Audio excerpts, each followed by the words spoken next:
Okay, we'll switch this over to Kerbal. I'm going to bring up the title card for a second. I got to go take a leak. Waste tanks need to be evacuated.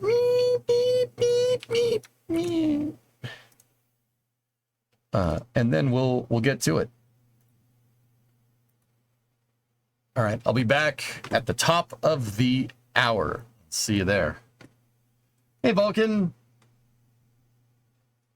Big orange news coming soon.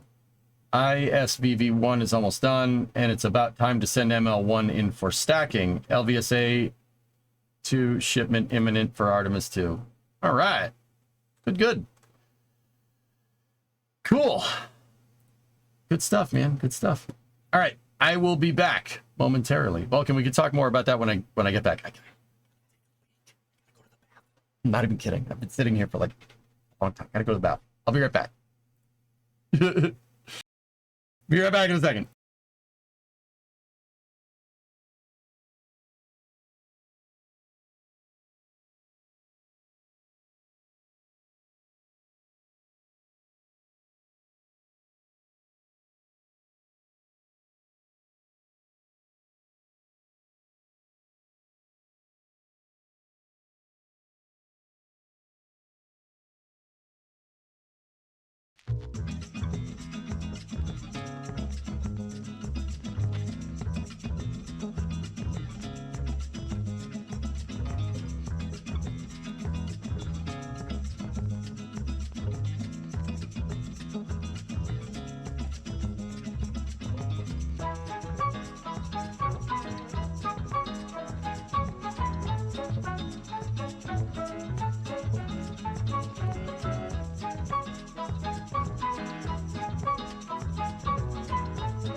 Okay, I'm back. Waste tanks evacuated.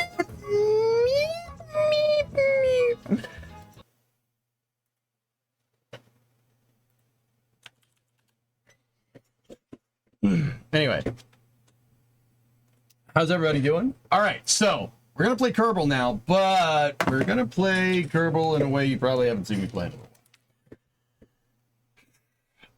I am going to basically figure out how to make parts, custom parts for Kerbal. That's what I want to do. I thought that would be a fun little thing to do on a side note here. Figure out the workflow and process for the process flow for doing that, for putting parts in the game. I'm finally home. Jeez, man. You did it before. It's still the same process. I did it before, Louiso, 8 years ago. Yeah, it's been a bit. So, also, nice trooper stats. Do you have any idea how fast you were going? Yes, good. So, chat has been compiling a plethora of videos here. Hello, everyone, and welcome. Hello. All right, that's one of them right there. There's also stuff on the Kerbal Wiki about doing that. And then this is something else that was linked in stream, and I'm just going to link it because I think it's funny. Here you go, for your viewing pleasure.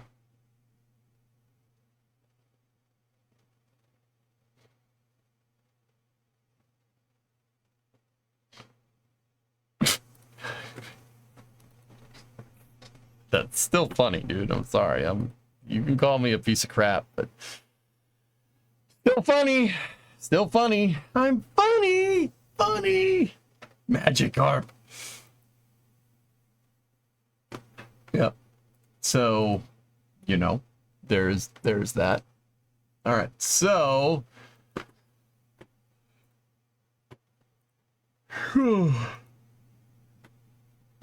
oh boy. All right, let me bring up the YouTube chat. Sorry. I had to do that. So let's go. Let's figure it out here. Once again, this shouldn't take very long to figure out. And we'll try to bring one through Boondock. Yeah. Oh, I'm funny. Yeah, I'm funny. Funny. I'm real funny. All right. Anyway, how bad do you have to be to single-handedly get a sport removed from the Olympics? I don't know. I don't know, Jeff. Okay.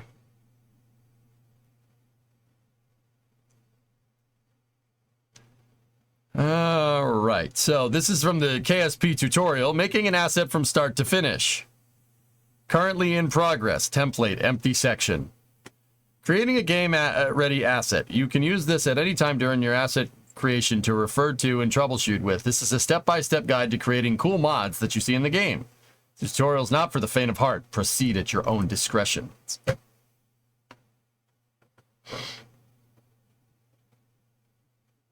Specifications, length, difficulty, intermediate for every version. Oh, okay.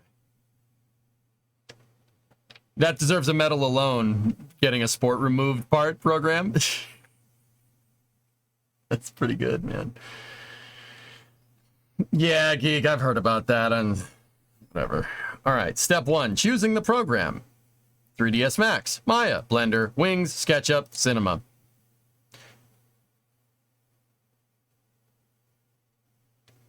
Despite popular belief, this is not an important step. Any old program will work. I have Maya, so that's what we're going to use. For reference, Los Angeles 2028's added sports are going to be baseball, cricket, flag football, lacrosse, and squash. Understanding folder design by convention. Okay, by convention, mods now create their own directory inside of the game data folder. This can be called anything you like, though steer clear of spaces and special characters just to be on the safe side. Things to keep in mind, you may have seen references to models being uploaded into KSP as a .dae. This changed long ago with the release of the part tool scripts for Unity. I remember those. The process now is to export the model from your 3D program to a format that Unity understands. DAE, FBX, and Blend are the most commonly used. Maya can export FBX. Set up things in Unity, which will be explained in detail later. Then, using part tools, export the compiled.mu model file that KSP can load. Part tools will work with later Unity versions, but 4.2.2 is the correct version to use. Later versions do not support certain features, such as animation type that KSP uses. So you're in for a world of pain if you don't stick to 4.22. There appears to be information somewhere that Unity 4.6 should be used for KSP modding. That is incorrect.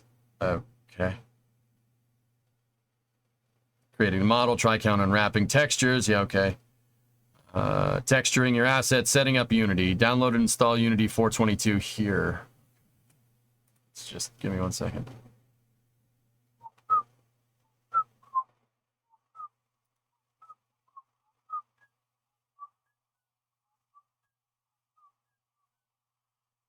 Sounds like Rover Dude wrote the book on this. He probably did, dude. I think I do have Unity on this computer, but I don't think it's that version.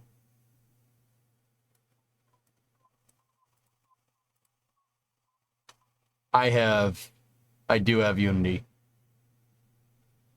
It's 3.21. Okay. I think. Huh, whatever. We'll figure it out. Last boss. Oh, geez, already?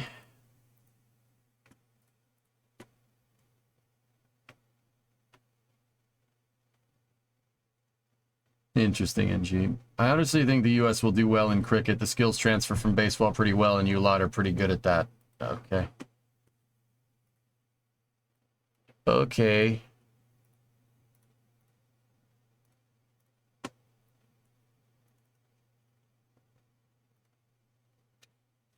All right, it's just going to take a second to download this thing.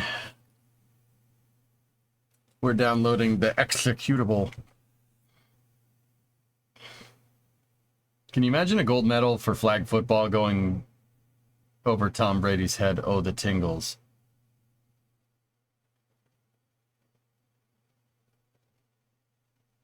I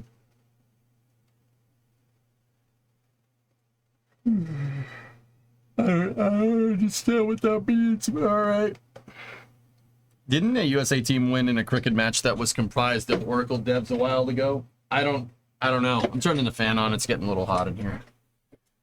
It's downloading the Unity 4.2.2 executable. It's going to take a second.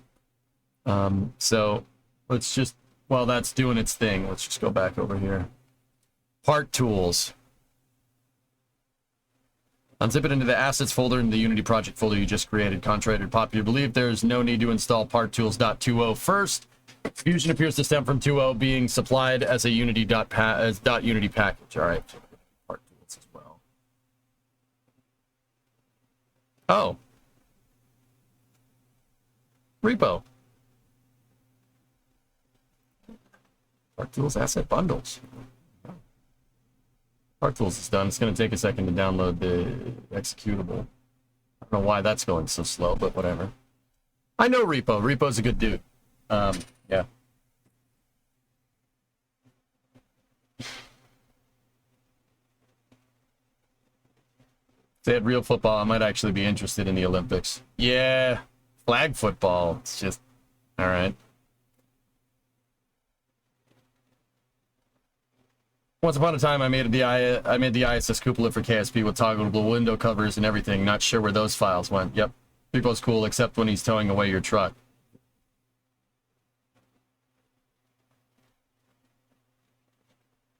Swing and a miss.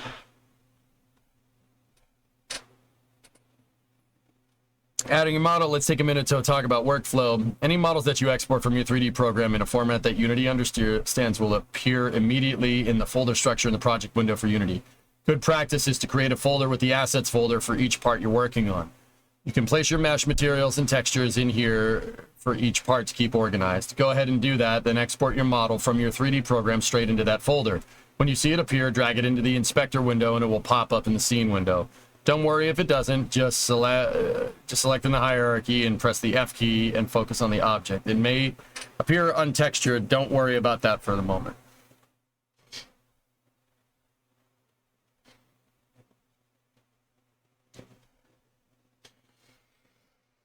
No, come on, it wasn't that bad. It was bad. It was pretty bad. It's pretty bad. You know what? Let's get some tunage going in the background. Oh boy. Ads.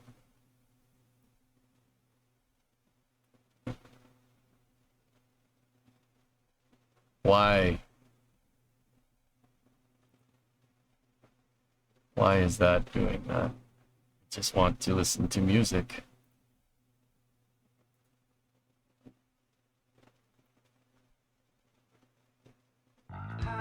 There we go.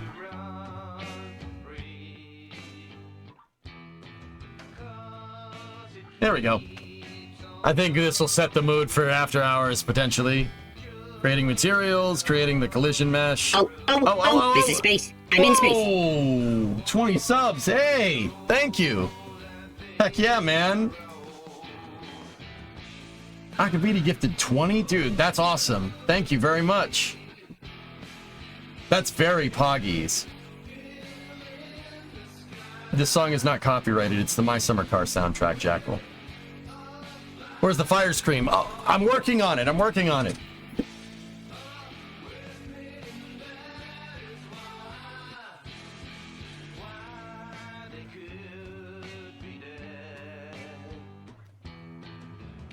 Very Poggies. So adding your model to Unity, creating materials. Okay.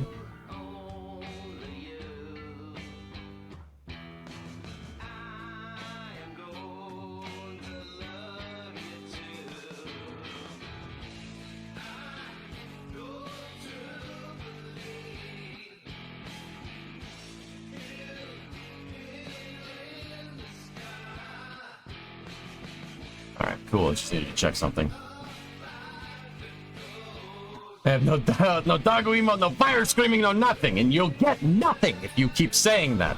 You lose. Good day, sir. No, Flacken, I'm not doing it. Don't forget to read the rest of the guide and Repo's posts on the forum. It's important.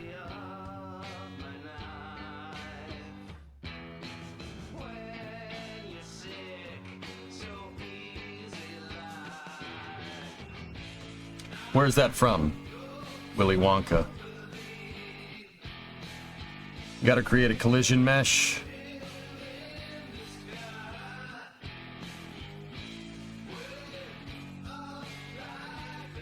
What are we listening to? The My Summer Car soundtrack.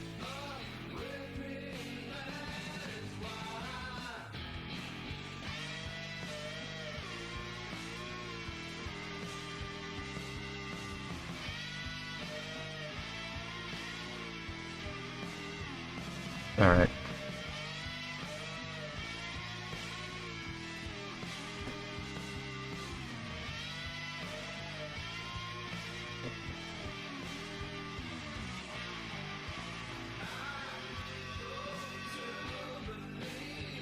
There's a CFG for a part file.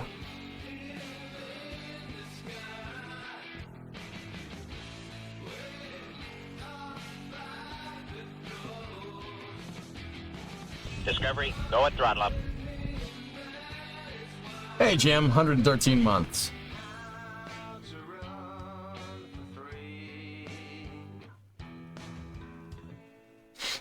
Create, make a thread in the project release section of the KSP forums. Post it, wait, and bask in you found success. Step 14 in the updates. This step is entirely optional. You may choose to continue working on your part using the criticism of your peers as an inspiration. Okay. All right, so we got to make a model, and we got to create a collision mesh for the model. You got to make its collider, right? Then seems like you got to take that. I mean, obviously you got to UV it too. I hate UVing.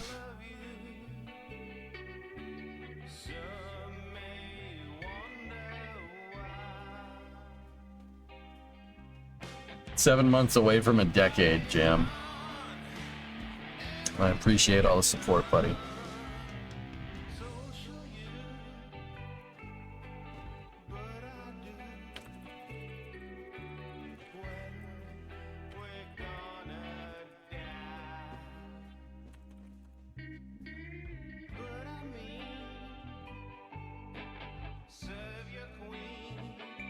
Put the models outside in the sun for a half hour instead. All right, well, let's open up Maya, shall we?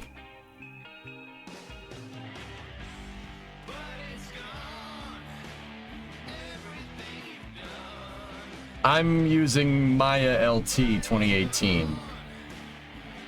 It's a little old. It's an older program, sir, but it checks out. Okay. Here we go. Let me make a new project here. Give me 1 second. This is the part now.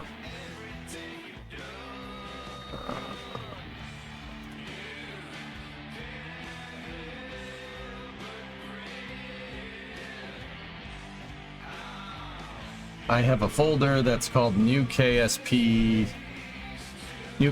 assets. We set project to new KSP assets. There we go. Set.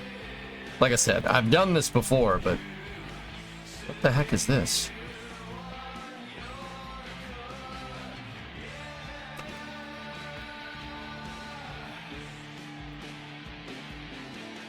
That's the shuttle cockpit? Okay. Mark III shuttle nose. Oh God.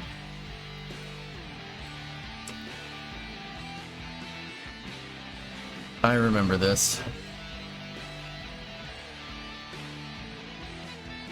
The flame trench. Yeah, I remember we made this.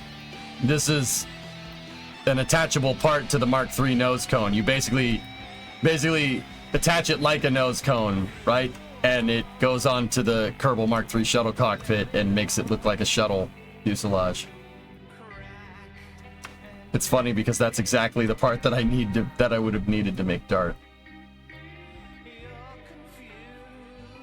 Wow. Jeez. This isn't exactly right. This accent line needs to be up here and that edge needs to be more rounded, but whatever. Hey, Aramil, 14-month resub. Are we in Blender? I'm using Maya because I own a copy of Maya legitimately, and I know how to use Maya. If you're trying to get into this, guys, probably use Blender. Yeah, you should probably use Blender because it's free. I own Maya because I write it off. I write off the subscription because it's for my business, right? This. Here, how about we go here, and just in case you're wondering,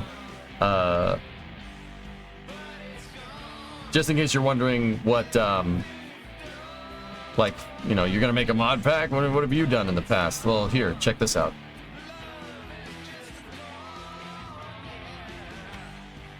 I've modeled rocket engines for KSP before, see? Like that RL-10 right there.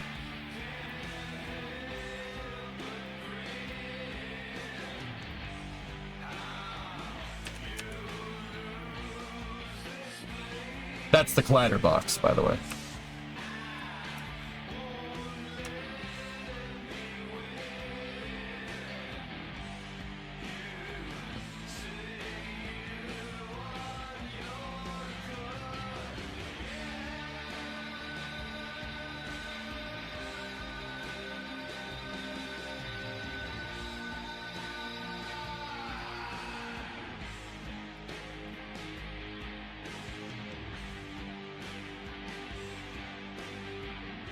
Yeah. Well, I opened it.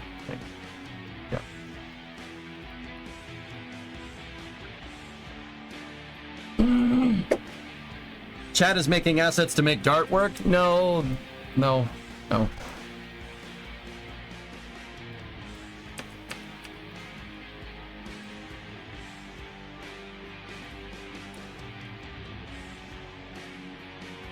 I didn't get it exactly right, but it was close.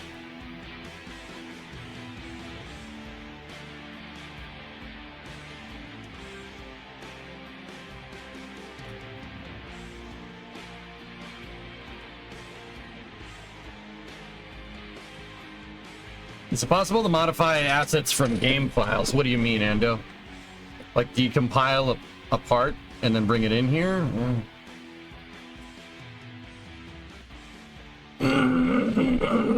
I don't know, maybe.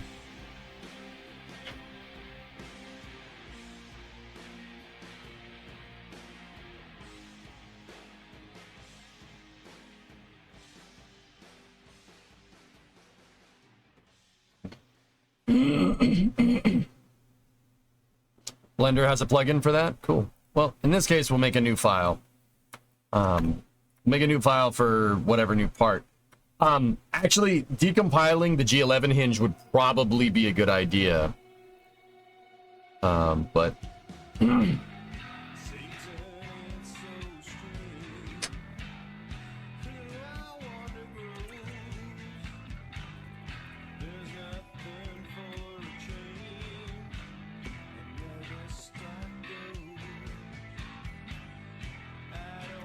making me want to get back into CAD, okay?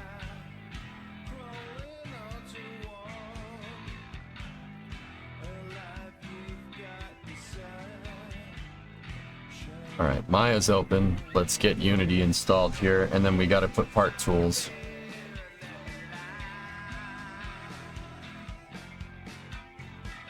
I don't need an example project.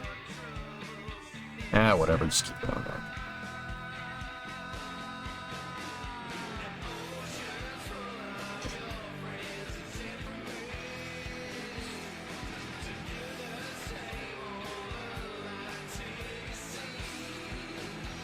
Let's see what happens here.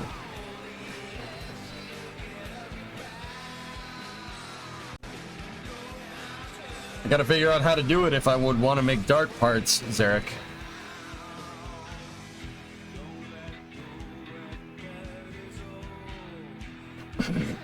If we could decompile a part from KSP, guys, into like an FBX or something, I could, yeah, I would like to make that Clevis piece for the G11 hinge to see if we can make some hardcore Kraken tech. I think that would be kind of cool. Hey, no Ford hat today. Oh, it was a good day. Be quiet. Dude, look. All right, hey, you can't say nothing anymore. I got a freaking Chevy in my stupid garage. Oh, how this happened? You just see it right there. You just barely see it. That's why you asked, Ando? Yep. That thing has been there for months. Yeah, because it's a piece of junk. Boom. Oh, all my Fords are working just fine, dude. Just saying.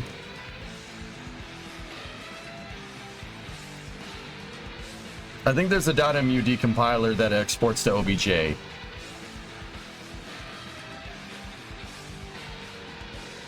be able to see it, kind of when you're in a Ford and a Chevy is ahead of you in a race. Swing and a miss.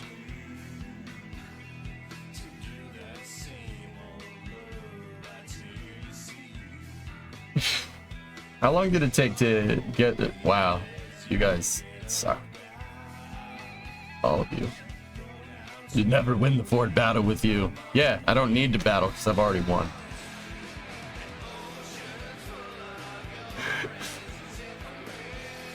I think Part Tools can open up .mu. All right.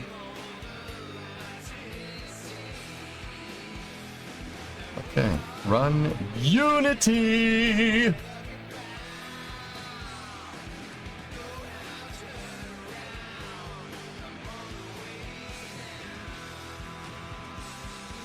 What was that? Pure certificate cannot be authenticated with known CA certificates. What the hell does that even mean?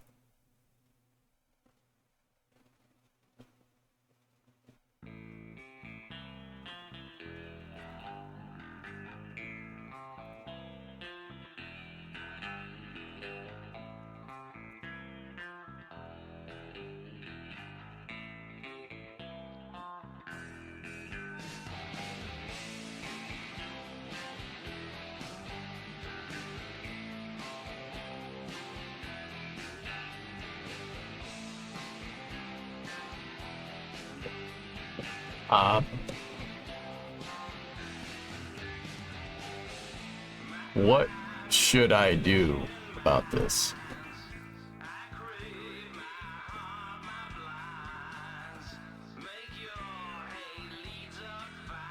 Give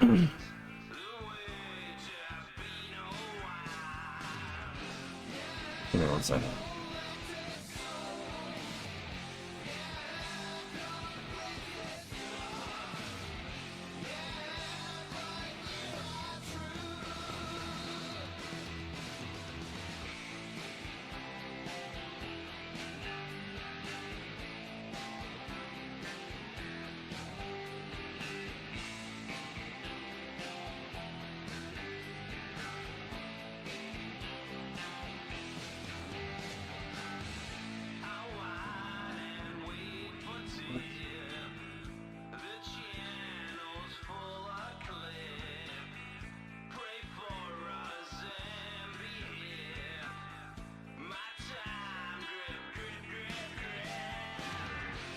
Give me 1 second, dudes. Installs.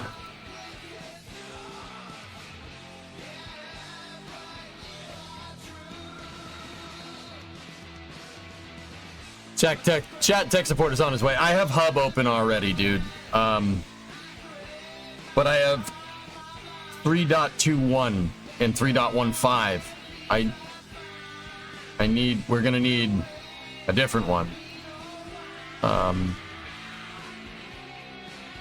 Kerbal is calling for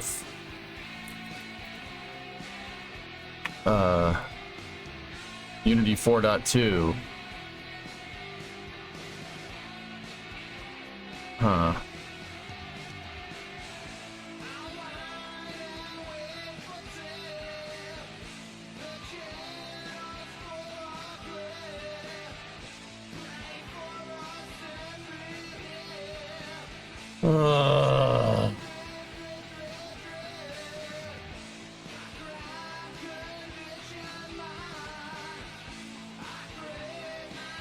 We got to make a new project. 3D built-in render pipeline.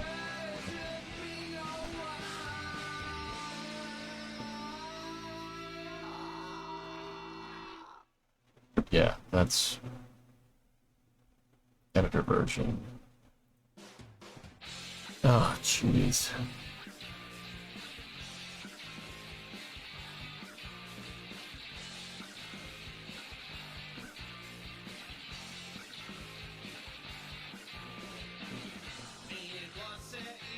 I don't know how to install a new editor into this thing.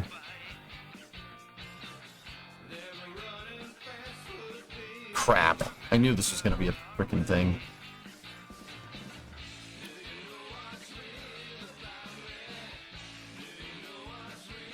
Manual activation.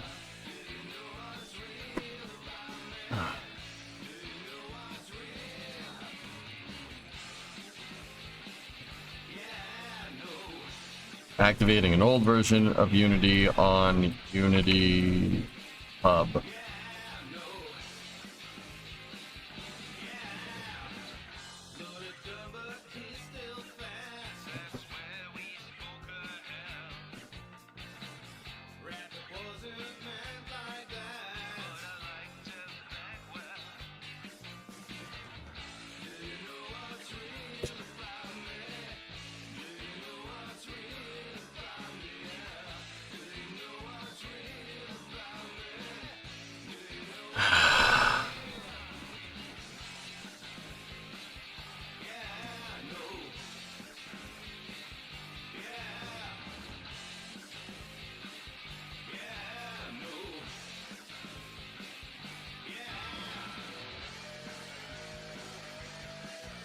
Can I not get a copy of Unity 4?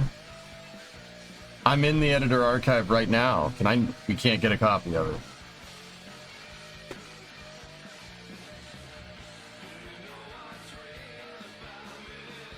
Oh, there we go. 4.2.2 from February 28th, 2019. Install.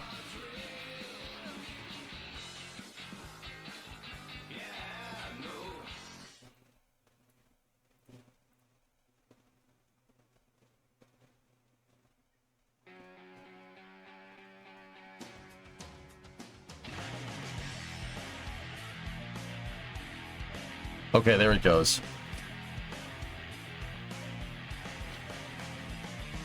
You have to do it in the Unity hub now. You can't just install it and use it because everything has to be through a hub or a launcher where you have to log in so they can farm your data. I mean, so they know who's downloading their program.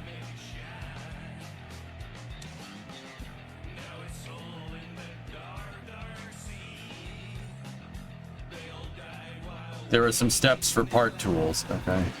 I'll do that.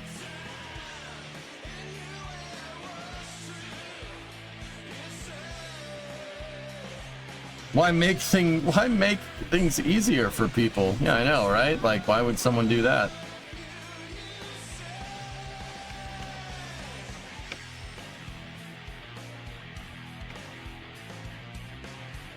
Okay, it's installing now.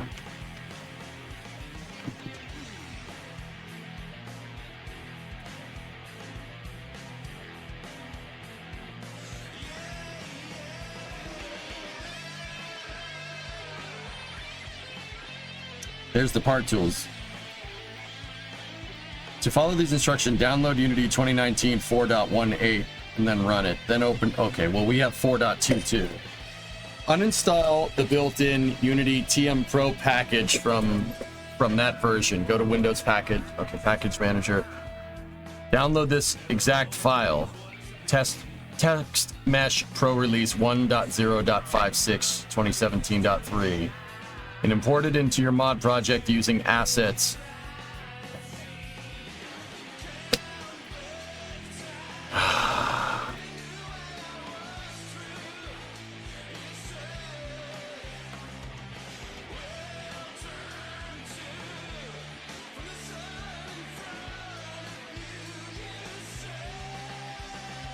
That is for 2019 4.18. You have 4.22. I know, I just said that like a second ago.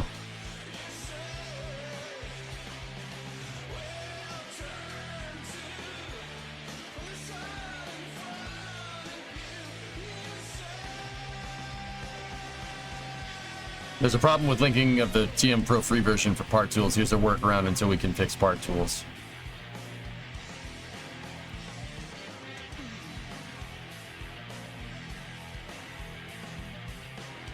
Oh, for Pete's sake.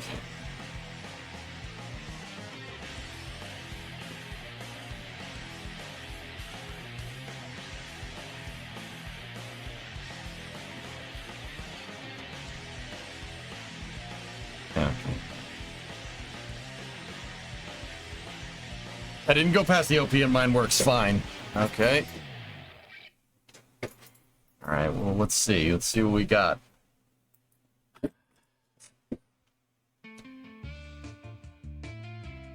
Check on this.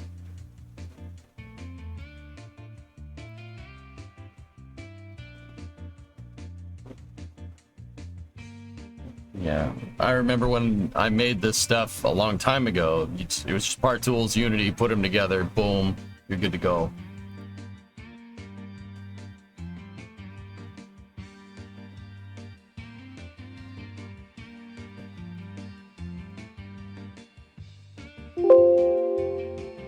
I very much muted Windows noises, but, you know, I just turn them back on all the time.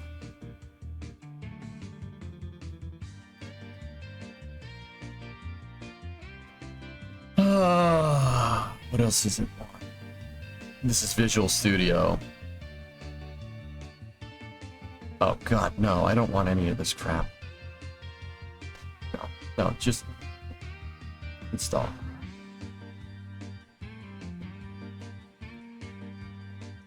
Okay, there we go. Install is complete. New project. 3D template. We want to use 4.22. Serial key is required. In order to use this editor version, you must activate your license with the serial key. Enter the key below.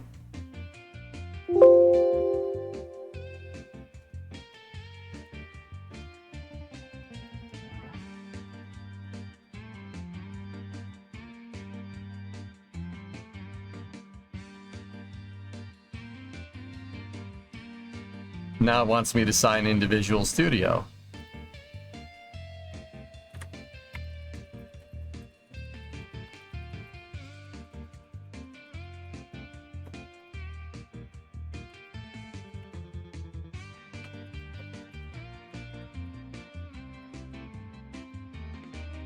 I think I got the serial key. I think I got. Oh no! It has. You're right. That can't be it. It's got to be numbers. Damn.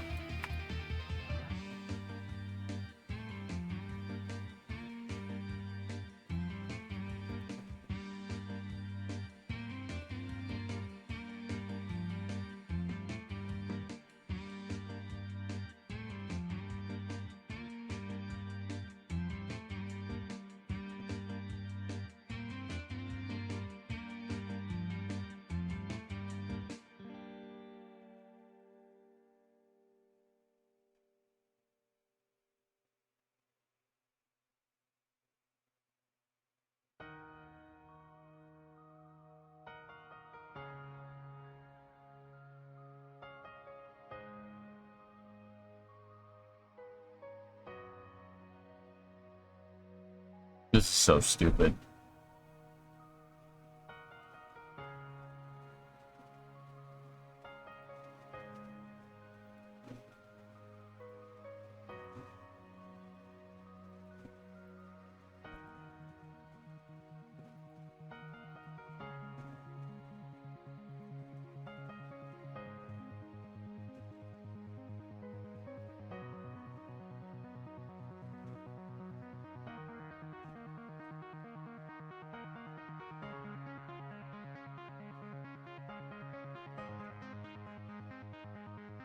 Check it out. I made my shelf brackets to practice welding. It turned out pretty good. Oh, that looks good, buddy. Yeah. Why is it in your kitchen?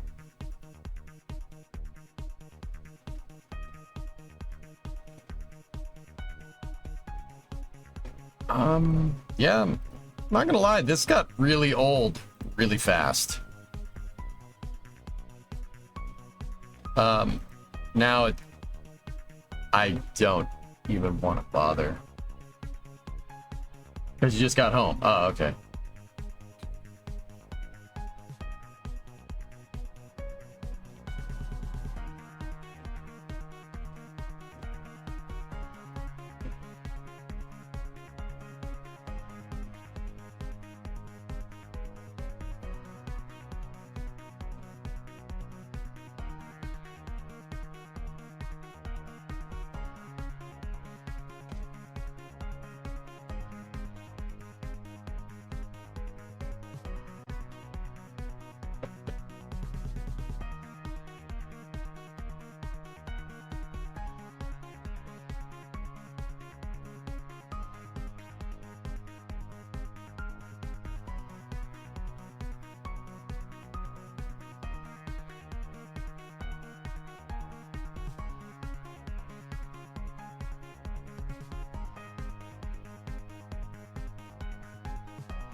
No, Bree, I'm getting it. It's just all this crap is like log into this, sign into that, serial key this, log into that. It's just stupid.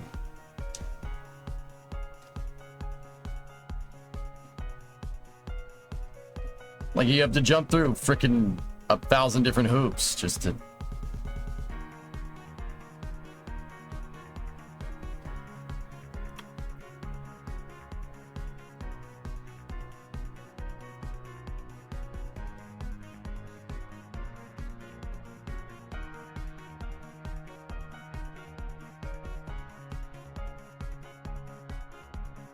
Okay, I think I got it.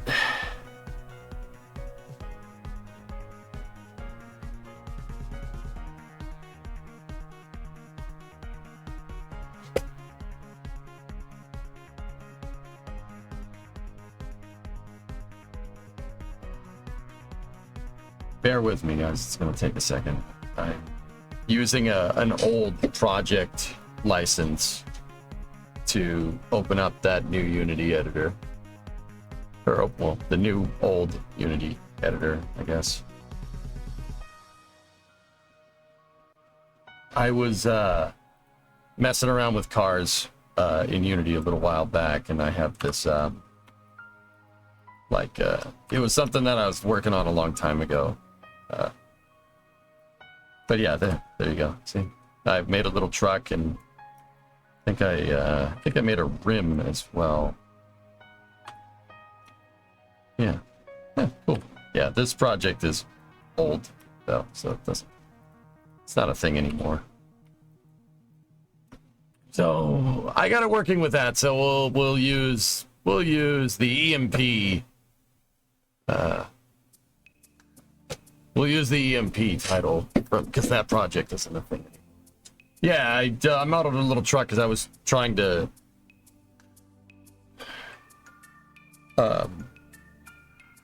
What the heck was this for? Oh yeah, that's right. We were trying to. I wanted to look into seeing how difficult it would be to make a game like it was like a Mad Max like wrenching game.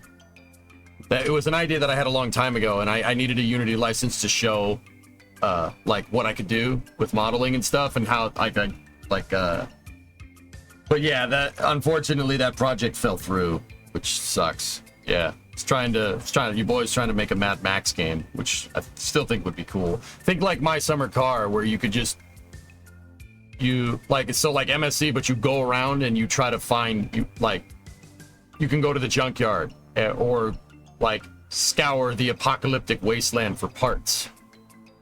You know, the idea would be, believe it or not, it would be like Summer Car, where there's nothing really helping you. You need to know how to work on cars in real life to work on this game, because the idea behind it was that I never, like, even Summer Car is probably the closest, but there are other games like Wrench. You know, Wrench is good. I think they renamed that game. But like even Car Mechanic Simulator was that's not working on cars. That's just replace this part because it's bad. Yeah, like Fallout Summer Car almost. Yeah. Long Drive is kind of like that, or Pacific Drive is kind of like that too. Yeah. This was before Pacific Drive though. But yeah, the project fell through. I just didn't have the time for it, which sucks, but what are you gonna do? I mean, it didn't get very far either. You'd kickstart it? I got a lot on my plate right now. But anyway, that's what we got for Unity, so now that's all working. Now we need to put part tools in this sucker.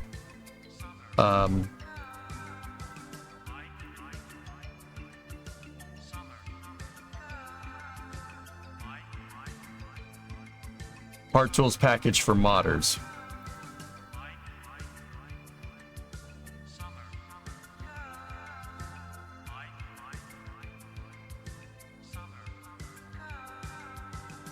Wrench is still Wrench, but they're rebuilding it.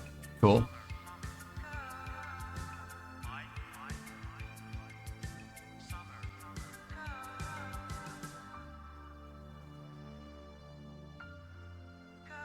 God.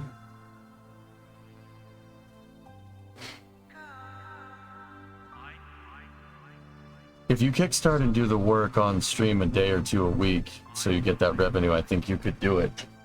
Noted. Anyway, let's do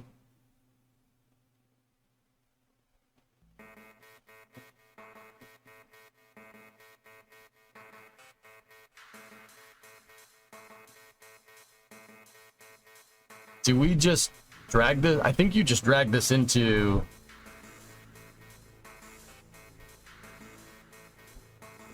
No. We gotta put it in a folder.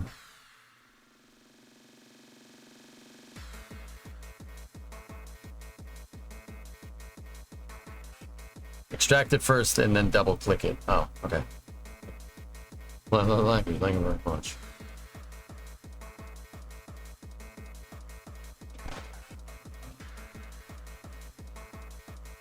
Okie dokie. Okie dokie. Hey, part tools. Import.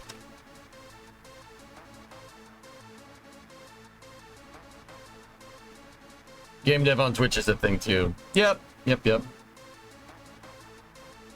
Dude, I always thought that Fallout vehicle game would be cool, right? Like, the idea would be like, the idea behind that, you know, maybe we'll do it someday. I don't know. Who knows? The idea behind that game is, you need to know how to work on cars. So just like Kerbal would kind of inadvertently teach you how spacecraft fly through the air, this game would kind of inadvertently teach you how to work on cars. That was the idea. Yeah, I still think it's a good idea. Like, but I think what killed that project is the scope. You'd need a Fallout-sized game. You'd need a huge map for that. What do your instances look like? Are you fighting raiders? Like, what's going on?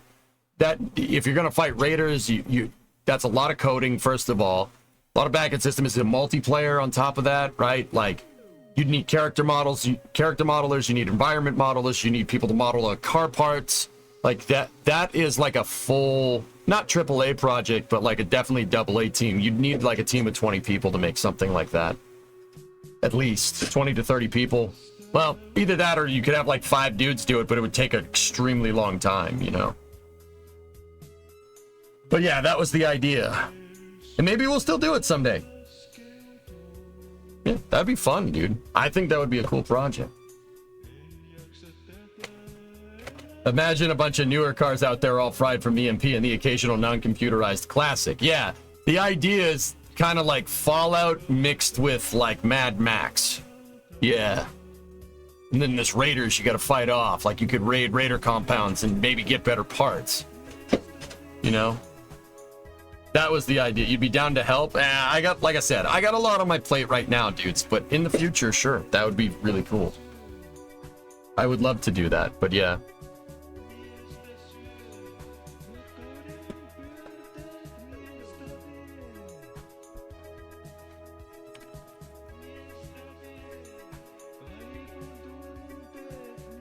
Anyway, you would need enemy AI to design cars for generated terrain around them. Yeah, it's a big scope project, O10 for sure. That would be a big project. I would not be able to devote aggregate time to a project like that. So unfortunately it fell to the wayside. All right, so we have part tools. The part tools package is a set of utilities provided by Squad to be used by modders to create their own 3D models and parts, create KSP pages for their mods, create internal 3D models for their parts in KSP. Just have AI make all the models. Could probably use a Fallout-style world map to make the game seem bigger than it is. Yeah, like I said, I think it's a super cool idea. It kind of ends up being kind of like Pacific Drive, but not. Pacific Drive's cool. That's a cool game. I do like that game. Never played it, but I've watched people play it. It seems cool. That's kind of the vibe, but less more Fallout, less like Stranger Things, I guess.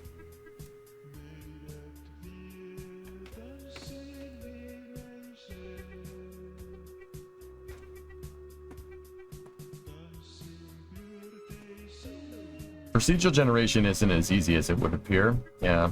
Procedural generation would be cool, Fred. Alright, so...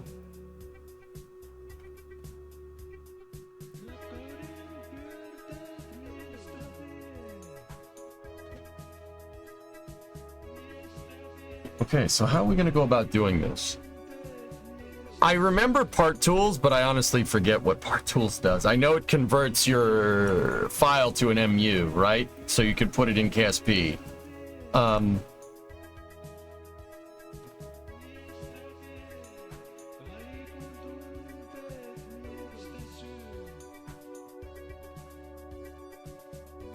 Okay. Now, let me check something here. Let's go to KSP. Game data. Expansion. Serenity.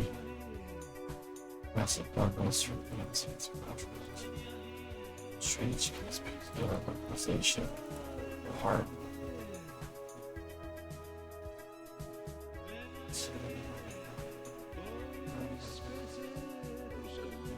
These are CFG assets. Which one is the G11?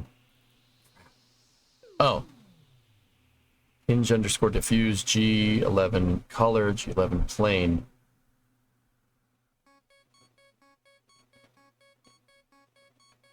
Which one is which?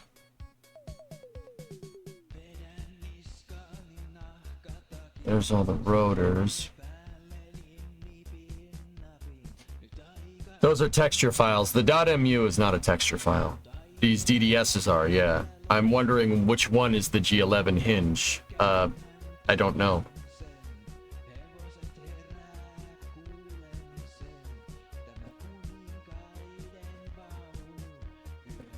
What I want to do is make a part that attaches to the G11 hinge so we can make a clevis. That's the kind of piece that I'm trying to make. Yeah, go one by one. I mean, they only have 4 possibles here. There's hinge 1, there's 1S, there's 3, there's 3S, and then there's 4. And then there's all your pistons, there's all your rotors, and then servos. So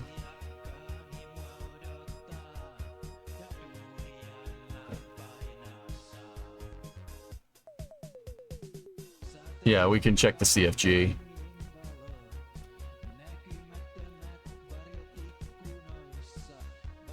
Rover dude made this hinge 01 underscore S. What piece is this?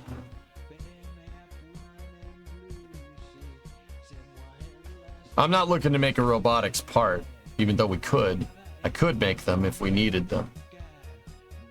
I'm just trying to see. That's the G00. So hinge 1 is G0. Got it. Get rid of that. We'll leave Notepad open.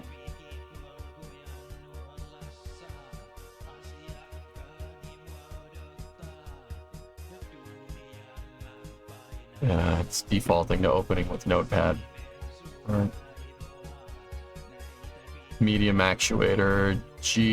That's the G12 alligator. That's not what we want. G11 hinge. There it is. So the underscore S is small. So that's the big alligator hinge, small alligator hinge, G00, G11. And then what's hinge 04? G32. That's the big alligator hinge. The one that looks like you folded a piece of paper in half. That's the big boy. Okay, cool. So hinge 01 is what we're looking for. Assets, hinge 01 MU. Put that here. Minimize that, minimize that.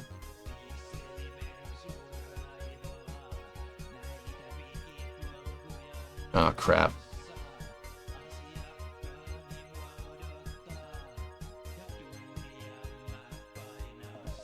Balls.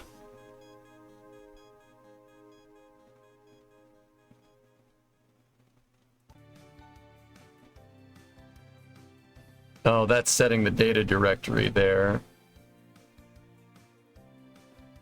Set the game data directory. Kerbal, game data.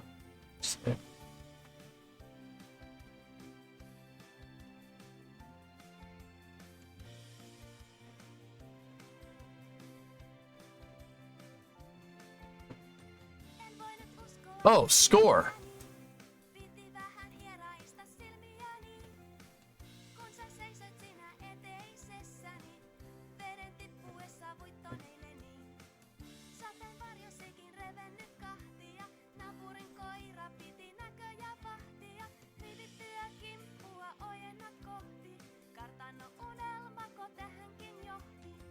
Hold on. Give it a second. That was only loading certain things. So I set it to the main KSP directory and see what it...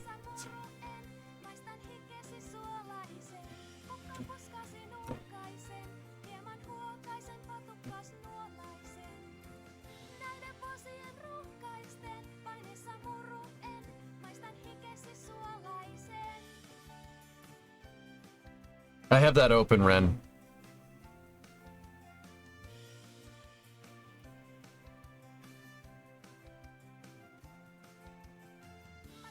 I need the G11 part. I need to get the. What's this? Open.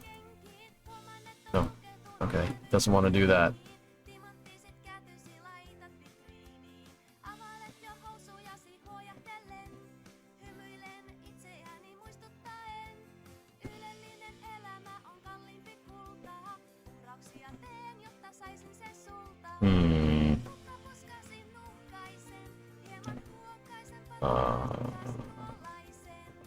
This is all coming back here.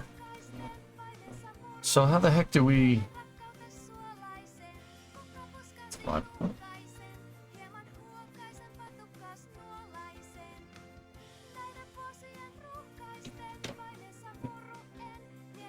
No, not really, Ren. I'm just figuring out how to do it. If I recall correctly, the doc you were reading said assets and then something else.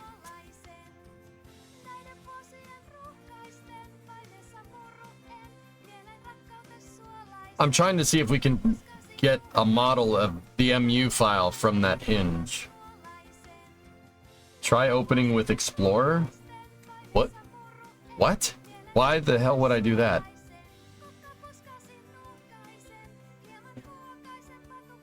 We are, Ren, yeah, absolutely.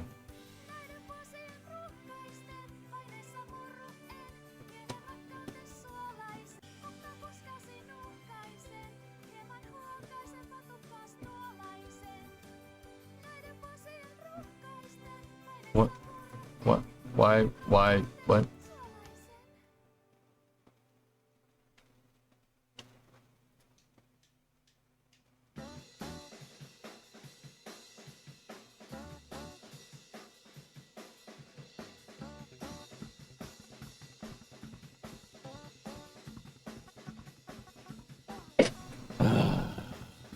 All right, well...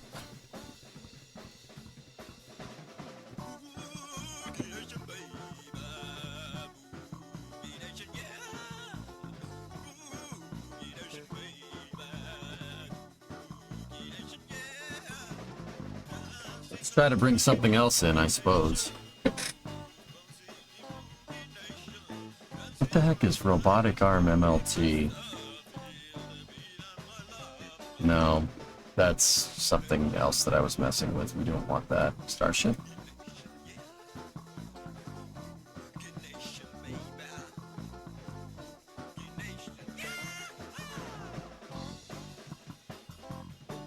Whoa.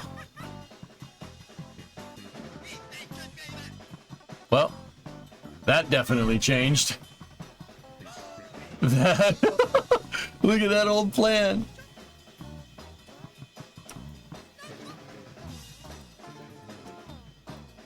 What the heck did I do this? What the hell was I doing here? Look at the crappy model of Starship. And I imported the landing pad for some reason? What the hell? Dude, that's such an old picture. Keyframes for the flip and burn. It looks like that's what I was trying to set up, but we just never did it, so... Boats? Baltimore? What is this? What was I doing here? Oh, yeah. Oh, yeah, look at that boat. That's a nice boat.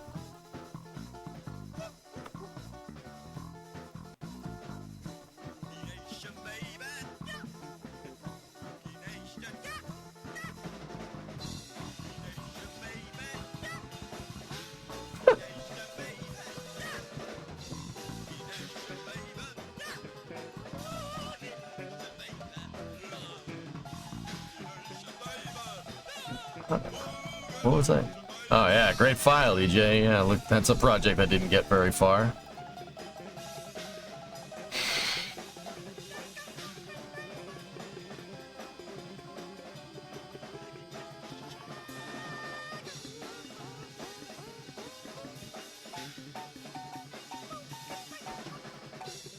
Oh, word? Hell yeah. I was modeling a lodestar from PlanetSide. If you know, you know. Cool. freaking Lodestar. Want to put that in Kerbal?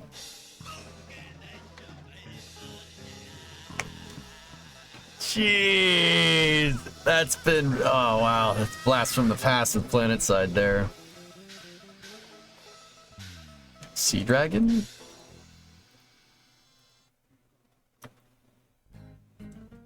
Oh, jeez.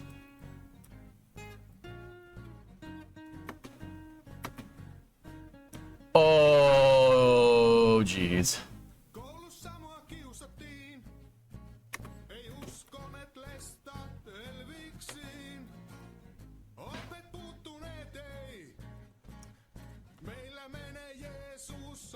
It's freaking Sea Dragon.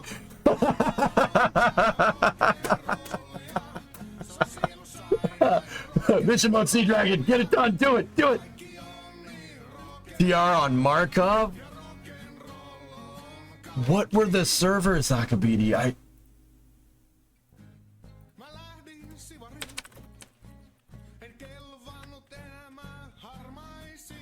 I wasn't on Markov, I don't think. Emerald. I played on Emerald. Because it was USDs. Dude. That's awesome. Is PlanetSide 2 still a thing, dudes? Just on a side note?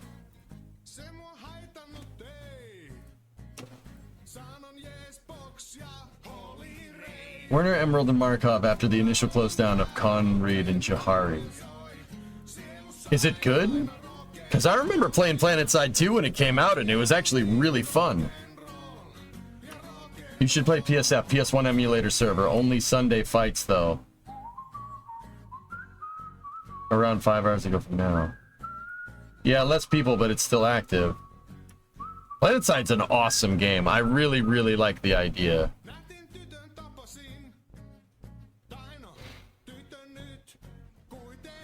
What else do we got in here? We gotta, I mean, I have to test something. I gotta put something in. So.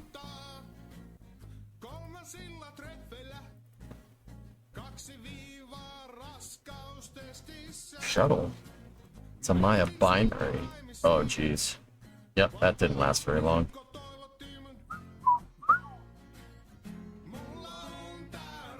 What's main stack? Oh. Yeah.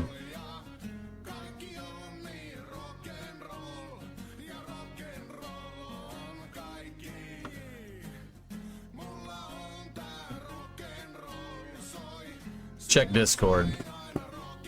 My dear? Try this. There's an add-on for Blender to be able to open MU files. The orientation might be wrong from KSP, so it might need to be rotated. How am I gonna get that over here? Where's the thumb? Damn it, it's in the house. Hang on a minute.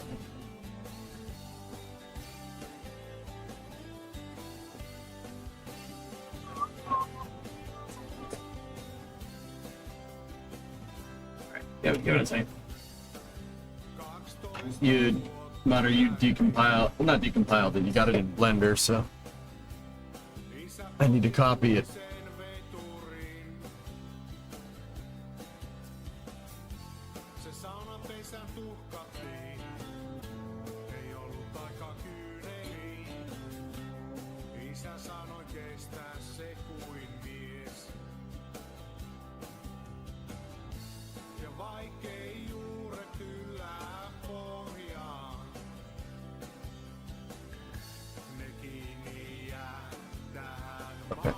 Give me 1 second. Here, I'll show you guys something cool while we're waiting.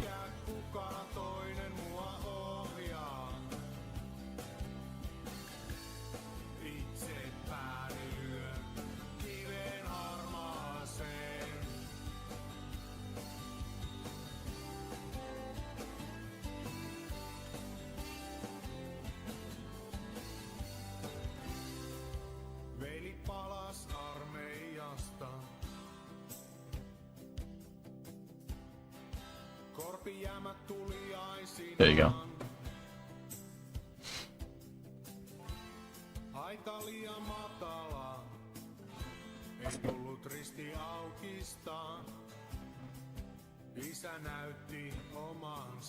Give me 1 second.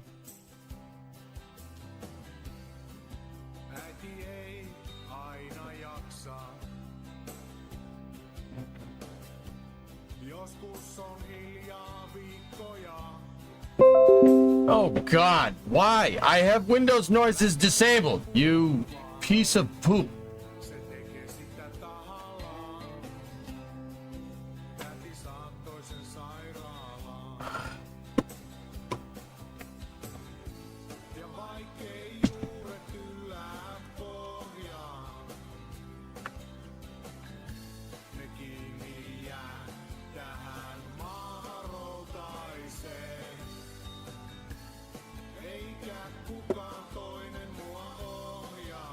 Whatever. Give me 1 second.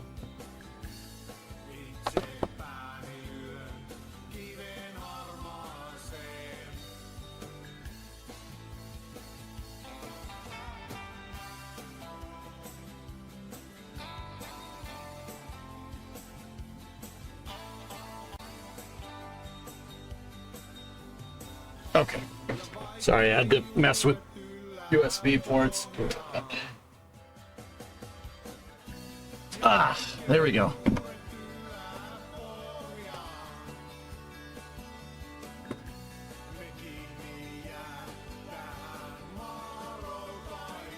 All right, so open scene. Let's go back here like this. KSP assets, scenes, new test parts, .mildlight. There we go. All right, so take this, drag that in there. There it is. Thank you, Mutter.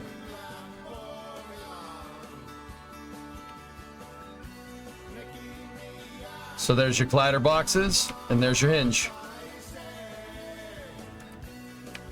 Actually, having the collider boxes there could be quite useful.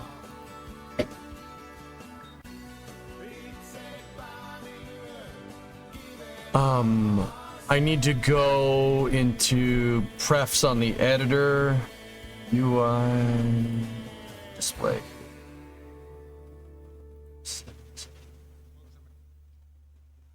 The grid, Y up axis, angulars in degrees, time 30 FPS. There we go. Now my grid's in meters. Cool. SpaceX confirmed launch tomorrow. No more square collider wheel, please. Targeting Thursday, August 15th for the Falcon 9 launch of the Maxer 2 mission from Florida. Worldview 3 and 4 is scheduled for 9 a.m. tomorrow. Boy. Okay, guess I'll be there for that. Okay, so what I'm proposing we do here is make a part that sits inside of the hinge. Having this here actually makes this really easy. So, all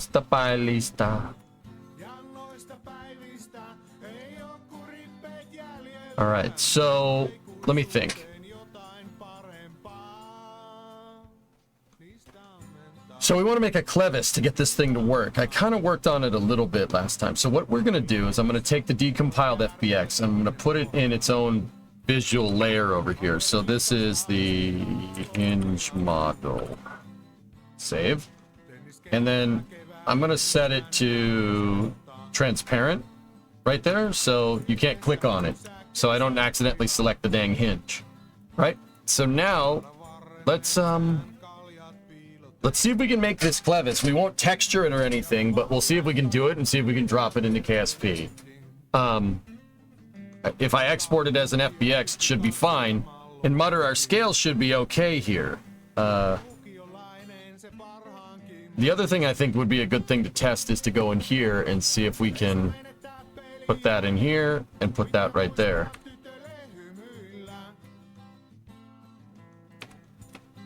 Yeah, it'll read in here, but it's not picking up the textures, which is fine. That's okay.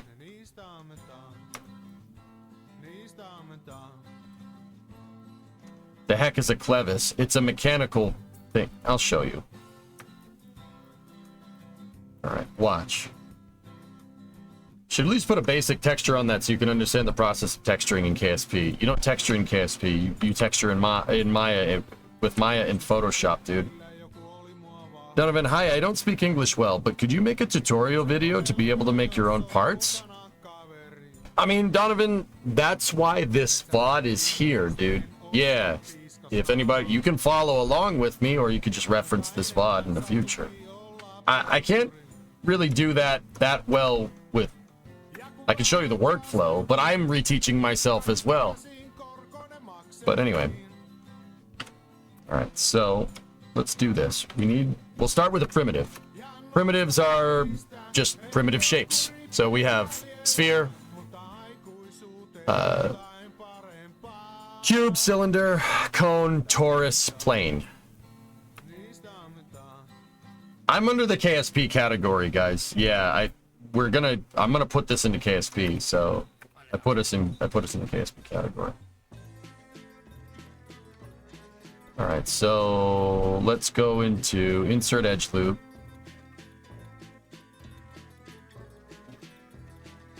Insert the edge loop right there. And then what I'm gonna do, select the center edge here in the hotkeys, 2-edge ring and split, take the faces and delete one side of it. You work in symmetry with 3D modeling if you're making a symmetrical part. Only model half of it. That's all you need to.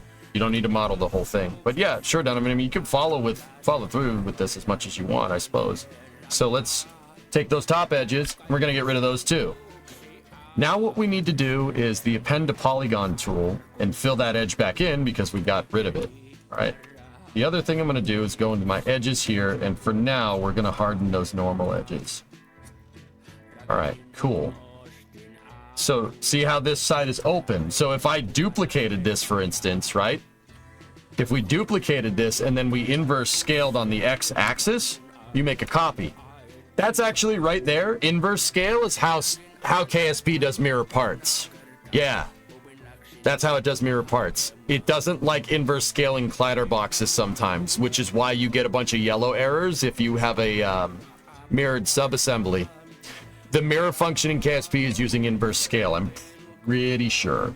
So, Vanu for life, get out of here, you purple space wannabe alien. Now, the part of this is going to be a mount for this hinge.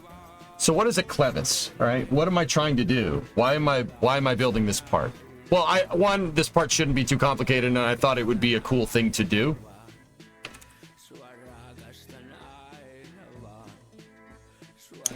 So a clevis is this right here.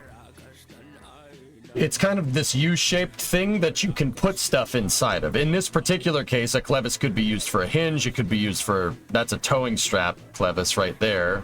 But see how the hinge, that Heim joint right there in this picture, see how it's being held in place with this U-shaped thing? That's a clevis. What I'm going to do is make a clevis that holds my hinge in position, right? There's going to be basically two parts here, right? We're going to make the bottom part, which is the U shape, and then we're going to make the top part, which is the pivoting shape.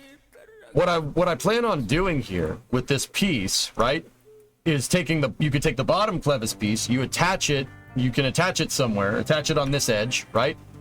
You attach the hinge to the bottom of the clevis, and then you attach the top clevis part on a node attached to the top piece here. And then in Kerbal, if you click same vessel collision on the bottom and top parts of the clevis, it'll make a hybrid tech hinge for you. Clevis hinge. That's the idea. That's what I think I would like to try to make first, because these parts are very simple and all you have to do is make sure you get your collider boxes right. Other than that, this should be a pretty easy part to make. Hey, SVO aims at 1,000. ALMS for the poor. Yeah. Yeah, there you go. Clever clevis, yep. So that's why I use the G11 hinge. Can you see why a strengthened hinge using part collision could be useful with what I want to do in KSP? ALMS for the poor. All MS, yeah. Yeah, there you go. Okay.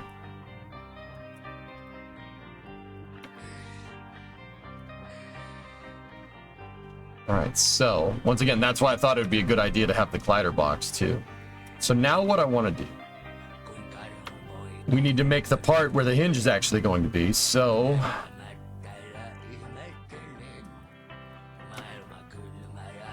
let's think about this. How would we do this?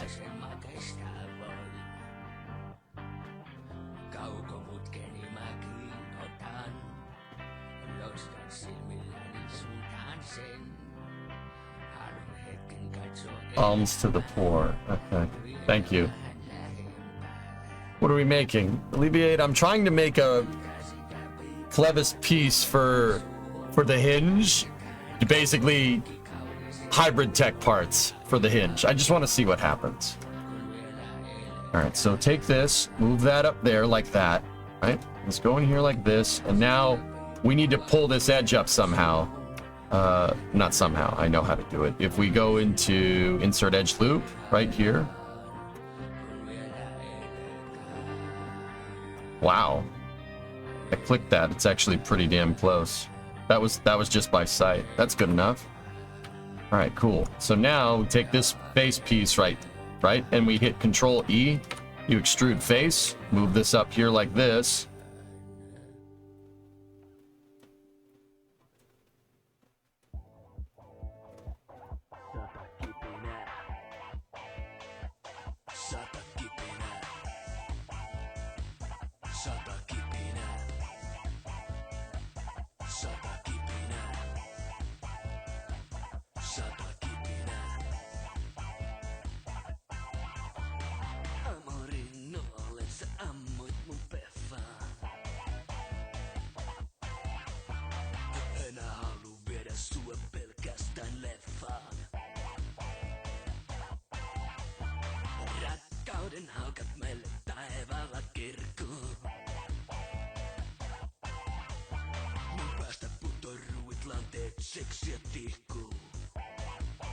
I'm just moving some of these vertices in to make this look not stupid.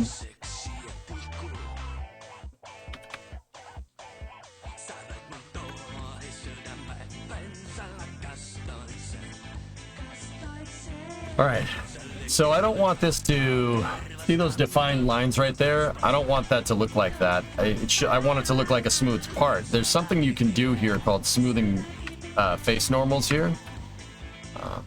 We need to go to this view, select those edges, and soften the edges. See, now it looks better. That's a trick that you can do as a 3D modeler, using normal shade, not normal shading, softening the edges. I'll smooth your face normals. Yeah, no, you won't. Okay, cool. Now what we need to do is find the defined center point of the hinge, which actually the center pivot of that part is already that, but here's the thing. Now we have to make this Clyde, okay? We have to make some hybrid tech here in Maya so we can put it into KSP, right? This part shouldn't be too ridiculously complicated, right? Baking textures helps it even more. That's right, Kiranov, yeah. So now, well, we got to punch a hole through this thing.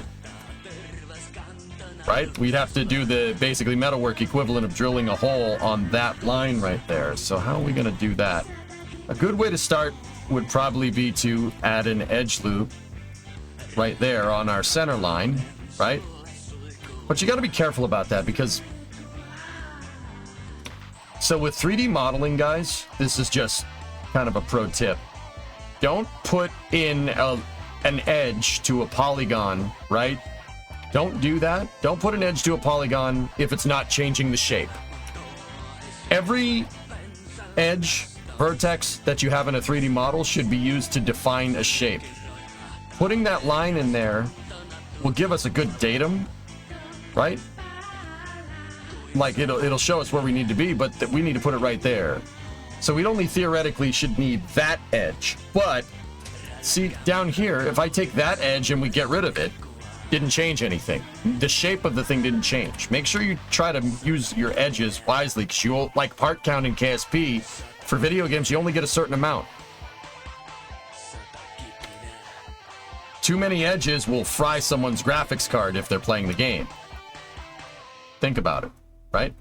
So, here's what we'll do. We'll do a little bit of trickery here. So I'm gonna take these pieces right here, and I'm gonna put snap to grid, right? And I'm gonna snap that right there. It's fine. Didn't change the shape too much. It looks fine.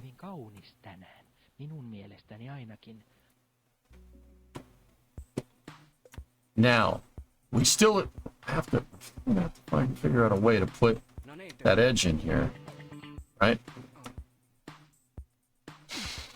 We could try a vertex chamfer. That could do it. That's what I did before when I was showing this off. So, chamfering, it comes from metalwork. Most of the nomenclature from operations to do on 3D modeling comes from metalwork, like machining. Do we have a chamfer function here? Yeah, chamfer vertices. Here we go. Width. So we're in metric here. So I'd assume that's 20.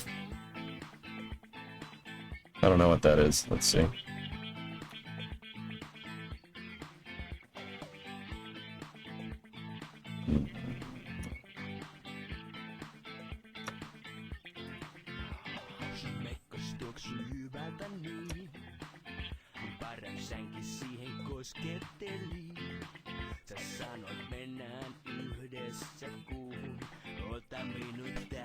I have over 2,000 edges on one of your assets. People are going to need a 4090. Yeah. The rule of thumb for KSP parts is about 2,500 polys. You can see your poly count up in the top left. 38 is what I'm at right now. Yeah, 1638 is the hinge. Yep. Try a boolean. Yeah.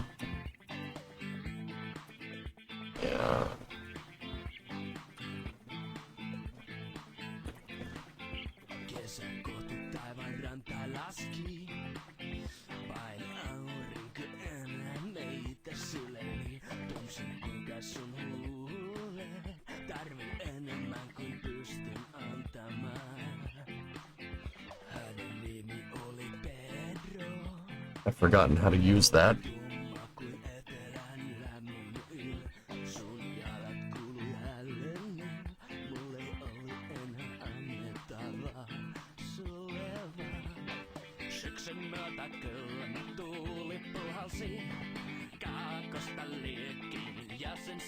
It depends on the order in which you select the models. Yeah, but can booleans be applied to mesh?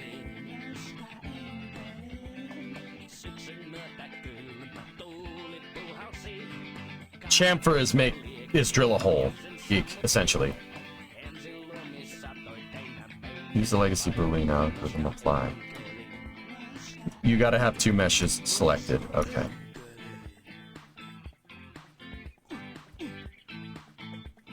Okay, let's make a primitive cylinder here. Polycylinder, let's set it to 20 axis subdivision. The reason why I want to set it to 20 axis here and make a cylinder that has a lot more what's called mesh resolution here. The reason why we want to do that is because the higher resolution where the actual hinge part is, the better the hybrid tech will work. Obviously, if I do a polyagonal cylinder that's like 6, right? That's not going to glide. That won't hinge very well in KSP. So I'll set it to 20 and go from there. So we set it to 20, set it to 90. Now we got to make it the right shape.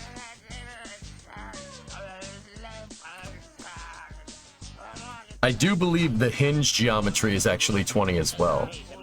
Oh no, it's less. Maybe 16? It's 16 on the actual hinge. Yeah.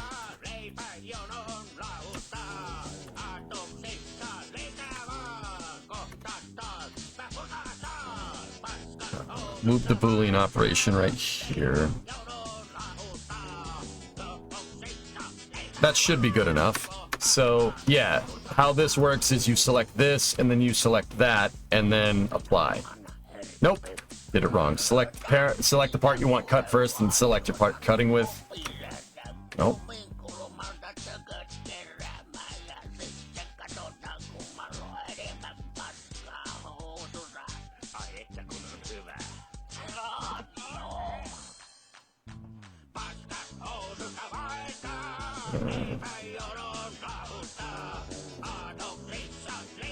Let's try difference. Yeah, clicking the box right here will open up the settings for the tool. Use legacy boolean, preserve algorithm, insert classification. Yeah, let's try that. Nope. Cutting part first, second part secondary. Nope. Ah. Ooh, that's nice. Yeah, that's nice. That's nice. Ooh, there's some nasty problems here, though. Okay, cool. That looks really good, right? You'd think that's what we want, but I'm noticing a couple of things. So here's the thing about polyagonal rendering, okay? For the people that don't know. And, you know, you'd usually come in here and hear me talk about rocket science, but 3D modeling is what I went to school for. So I can say this with pretty much the utmost confidence. Not pretty much, the utmost confidence. All right. So, polygons, models, okay? You can model in quads, okay? So what does that mean? You ideally want every face on your model that you're making to be a polygon, a four-sided polygon, all right? You do not want it to be anything else. The reason why is because when you render something in a game, it goes through what's called tessellation. What the game does, or what the renderer package does, to make the math easier for the graphics card to understand, it breaks models down into triangles and uses tries to make the mesh. If you look at the hinge over here, check it out. It's all tries, but it was modeled in quads. See how every quad is just cut in half? Because a triangle's much easier to figure out it's much easier to figure out 3-point in space with a computer with a triangle, right? Than a square. Basically Pythagorean theorem. Well, not exactly, but that's the idea. So, this is great. That's exactly what we need, but I look at that face and, well, how many faces is it? How many edges is it? 1, 2, 3, 4, 5, 6. 6. That's not great. Now, don't get me wrong, might not be an issue. It might be fine. Remember what I told you about might not when it might be fine when it comes to stuff like space flight. Yeah, it might be fine, might not be fine. That doesn't roll very well. In this case, that's just lazy, right? So, we have to find a way, and here is a thing about 3D modeling. You have to manage your polyagonal count, right? But also, you want to try to make as many meshes four-sided as possible, so it's easier to tessellate. So the computer, when it renders it, can break it down into triangles, so it's easier to render. That's what tessellation is.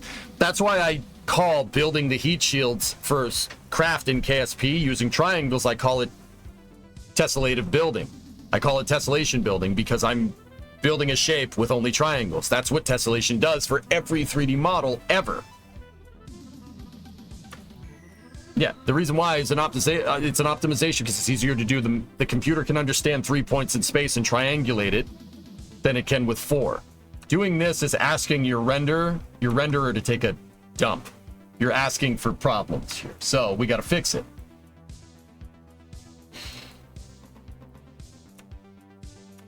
Okay, so the first thing I'm gonna do, let's go for the low-hanging fruit. Get rid of that, right? And then we want a split polygon tool.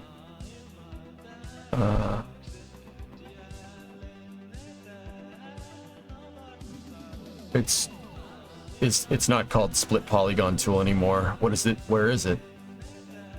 Face normals. That's mesh display, mesh tools, connect, crease, create polygon, edge loop, make hole, multi-cut.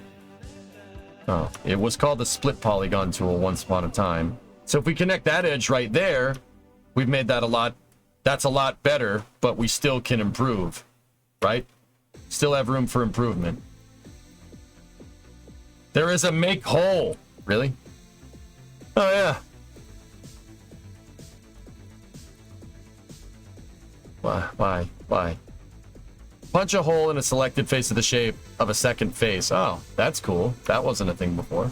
Neat. All right, so we're going to have to use our multi-cut. But, all right, let's go here.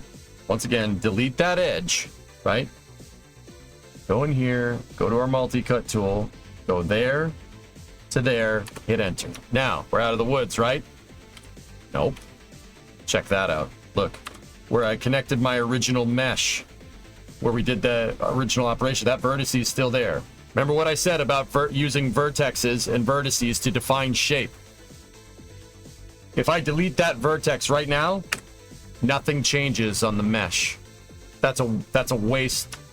That's a waste. You don't want that. You're creating extra edges when you don't need to. I got to do that to the other side. See? You don't want that. Now, what we do to one side, we got to do to the other. So get rid of those, right? And then go into my split polygon.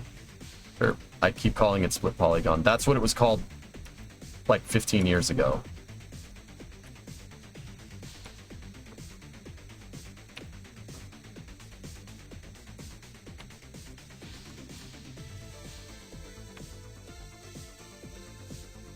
All right, so we're working on defining that line a little bit better here. Hey, come back now. Why'd you zoom out so far? Now, do the exact same operation on this side to the other. Get rid of that, get rid of that. Good. All right, cool. We're on our way. But once again, we still have, I mean, how many sides is this piece? 1, 2, 3, 4, 5, 6, 7, 8. Yikes. Still got a 5-sided mesh right there. Yeah, there's room for improvement here. Now, here's another thing that we can do. Sometimes you got to make a compromise, right? So I don't really want to do this, but we could go from there to there. Even though that kind of makes that mesh not defined by anything. You go there to there, and that gets everything.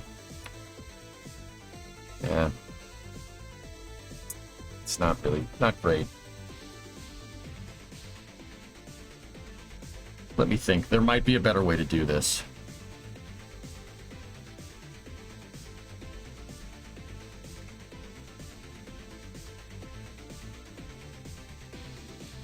The beauty of this is that I'm not constrained by certain part shapes, guys. I can make anything I want in Maya. So we don't have to sit here and be like, oh, what part should I use? It's just the operations here.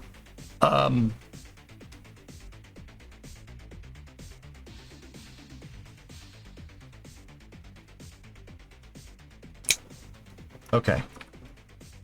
It didn't take us that long to make this. Go into faces. Go here.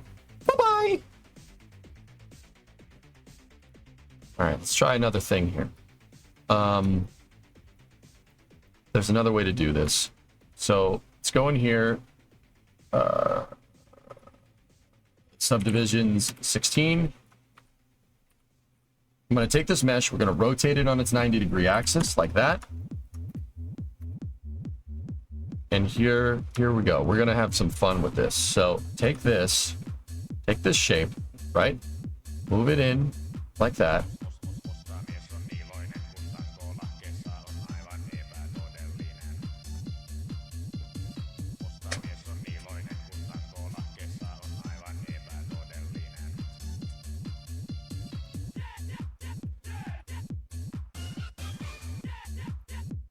All right, go in here like this.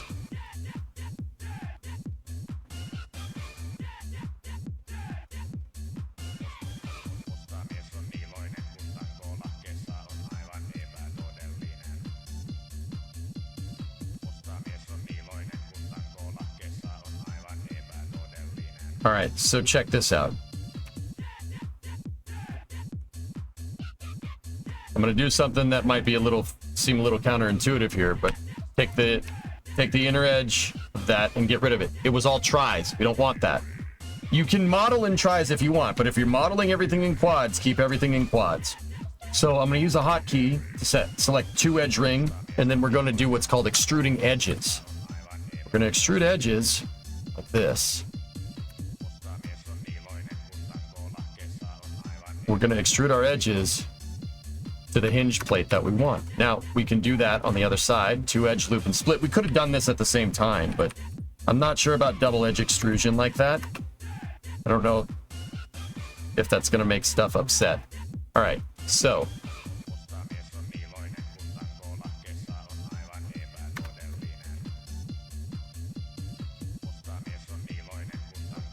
actually, you know what? In order to get those things to be exactly the same, I'm going to undo that poly extrude function, right? And then we're going to select, let's see. We'll see if it does it. Select both edge loops, hit extrude, double extrusion on both edges, and bring them in. The reason why is because, once again, this is the part where we want same vessel collision. So this particular part, the dowel and the hinge, needs to be high res. The collider box needs to be higher resolution so it understands, right? So it's important to be precise in this, at this part. It's important to be precise at this juncture. All right, so now we scaled them inwards, right? So now it tapered the edges of this cylinder. We don't want that, so what I'm gonna do is select the outer edges on one side and the inner edges on one side, and I'm gonna use scale to get them, to approximate them together. And then we move them into position so they're more or less lined up here. Do the same thing on the other side, right? Taper those together, and then once again, it doesn't need to be exact. We'll figure this out later. Now, what we do, go back into our 3D view, right? Go here like this. Go to edge loop. Who's paying attention? What do you think I'm going to do now? What do you think we're going to do? A cut, Flykin? Fill in the hub. Wolfie knows. We're going to extrude. Control E. Use extrusion. Boom. Same part. Much cleaner edge flow.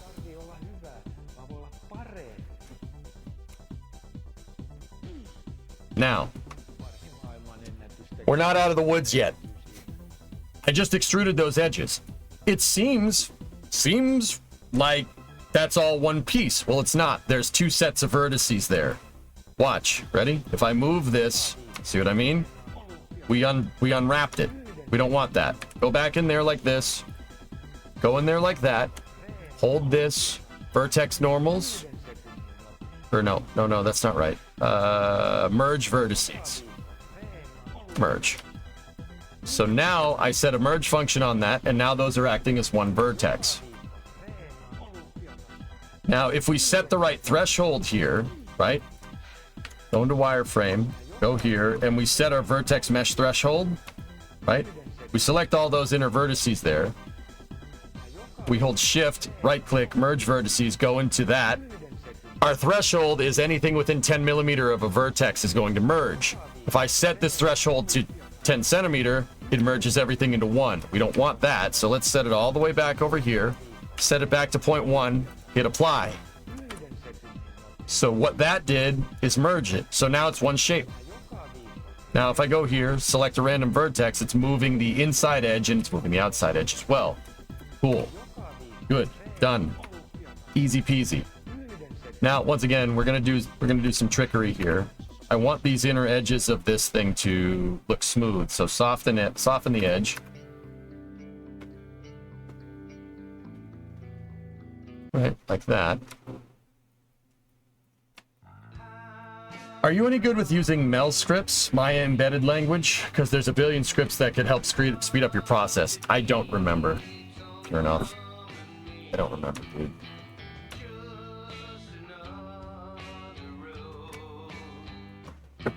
I don't remember, dude. I wish.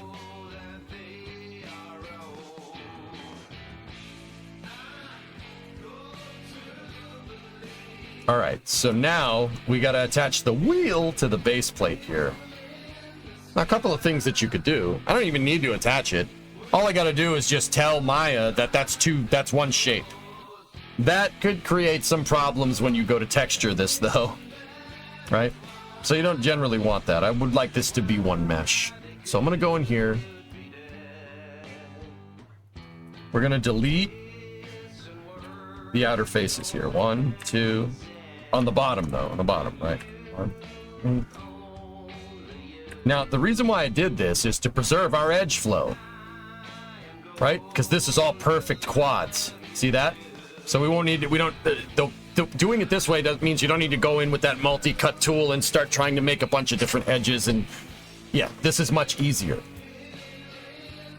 So now what we're going to do, I'm going to tell these, go in here, go into my mesh display operations, and we need to combine. Where's the combine function? I forget where it is. Mesh, combine. There we go. So now this will read as if I click on these two shapes, despite them not being connected. Now the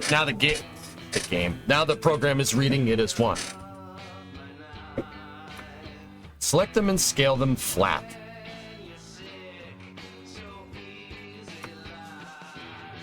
I mean, we could do that before we do the combine mutter if you really want to. I mean, I was gonna do it a slightly different way, but there's more than one way to skin a cat, dude. We go in here, we select these vertices, scale them flat. There you go.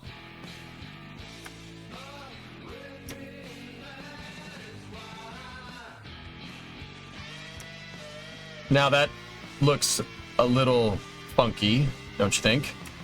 So, what we're gonna do, I'm gonna go here, I'm gonna hold V. V is vertex snap. Vertex snap.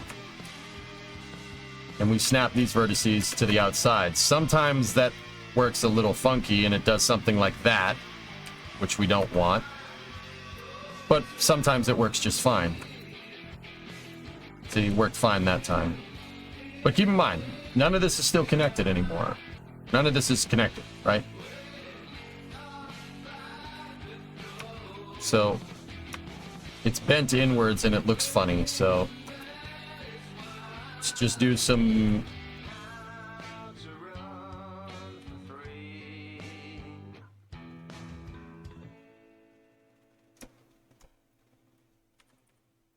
scale those, scale those. All right, keep that like that for a second. Now I'm going to do that combine function that I was talking about.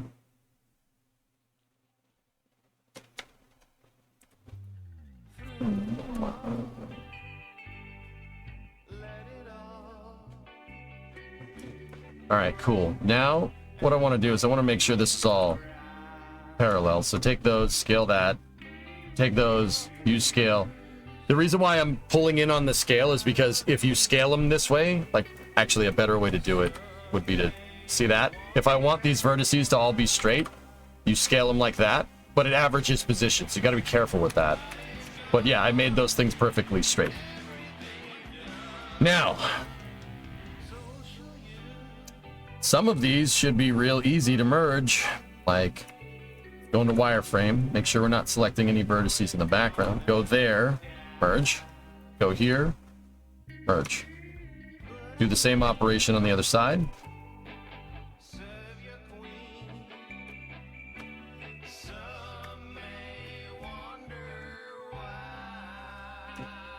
You guys can see the hotkeys, right?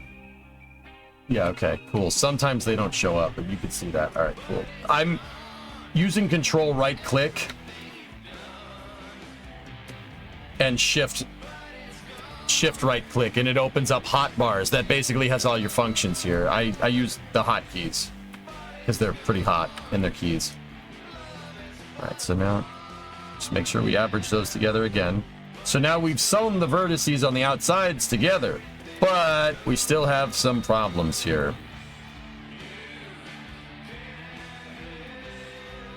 That edge is unhappy. There's no vertex to merge with here, so let's go here like that.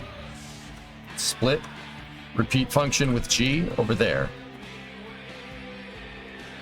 Do the same thing here and the same thing there. Now, remember what I said about having edges that you want to try to make edges that don't need to be defined. Like if you delete an edge and it doesn't change the shape on your 3D mesh, that's a wasted edge. Sometimes in order to get the tessellation to understand and work correctly, you got to do it.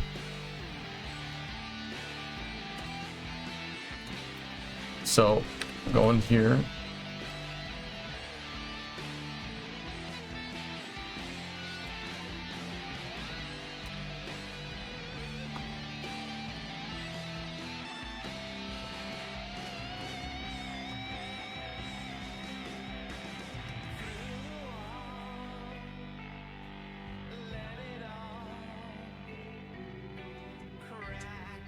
You could make it 3 tries instead.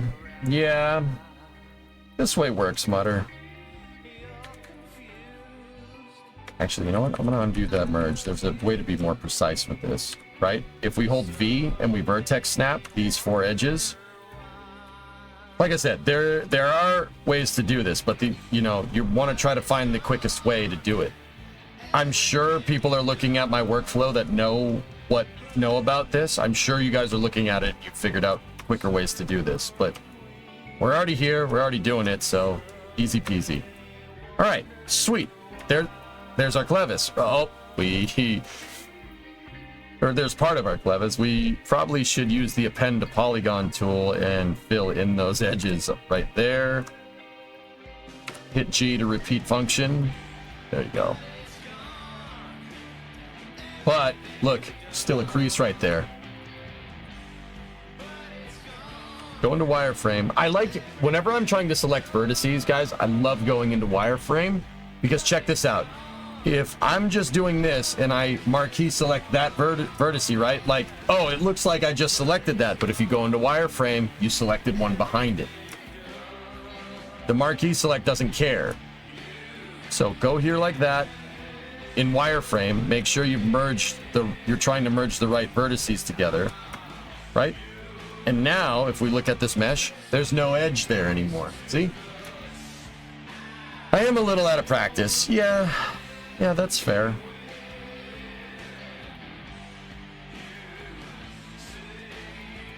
So, what could we optimize here?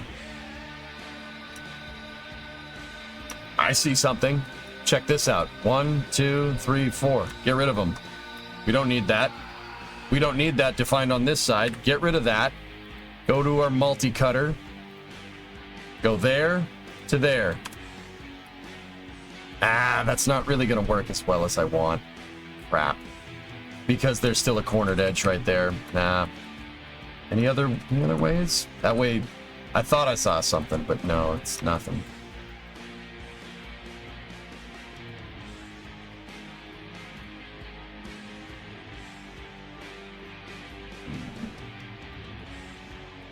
I'm a sucker for edge flow, dudes. You don't really need to do this. This is just me being anal retentive about stuff, but it's me, so makes sense.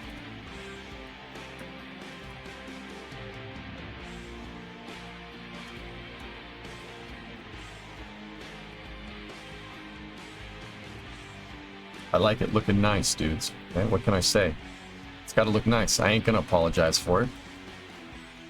All right, cool. Not bad, huh? Looks pretty good. Looks pretty good! All right, sweet. Now, anything else we want to add? We just want to make it look nice. I don't know. What do you think? What do you think? What are you gonna do? The edges on the bottom?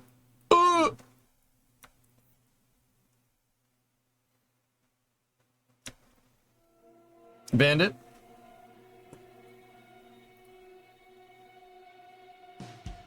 Yeah, Ben.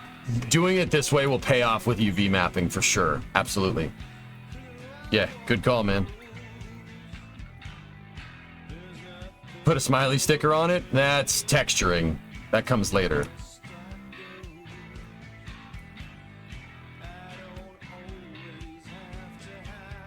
You don't necessarily need to model that invoker. That would probably be better used as a texture. This is already 80 polys, which means it's going to be 160 when we're done, and that's just one piece.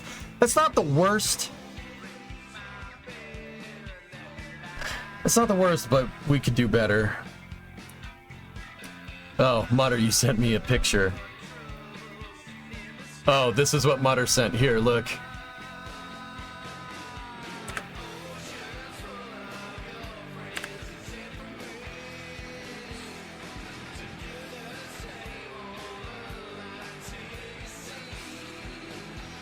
Like I said, you can leave some stuff tries, but you don't want what's called an N-gon.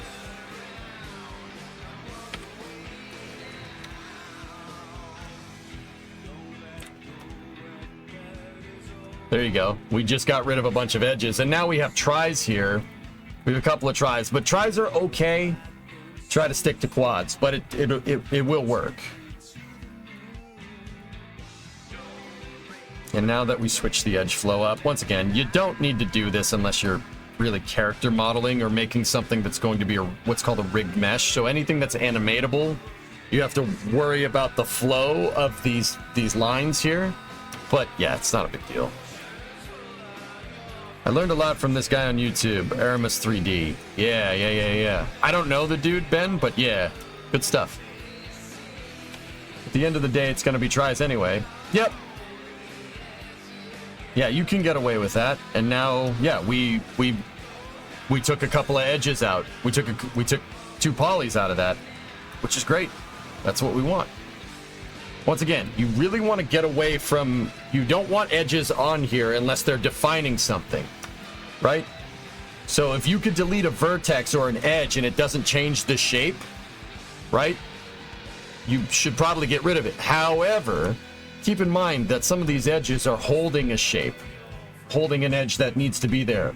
You got to find the balance between not making N-gons, right? Modeling in quads, making sure it can tessellate to triangles, and also using the minimal amount of edges that you possibly can. Now, in this particular case, with the edges going like this, there's no way to get around that. Unless I wanted like a 20,000 sided polygon right here. Not 20,000. But like a 40-sided polygon here, this is the best way to do this. Now, it sucks because these edge loops here aren't defining shape, right? They're not this edge piece right here isn't necessarily defining shape, but what it is defining the rest of this. You need those there to hold. They're called holding edges. You need those in types of 3D modeling. Hey, Bree. Taito's here. Titan. Titan, come here. Hey, where you going? Come here, buddy. Hey, how you doing? How you doing? Hello, it's me, your daddy. Titan, come here, bud. Oh, here's a good boy. He's a We good just boy. woke up from a nap.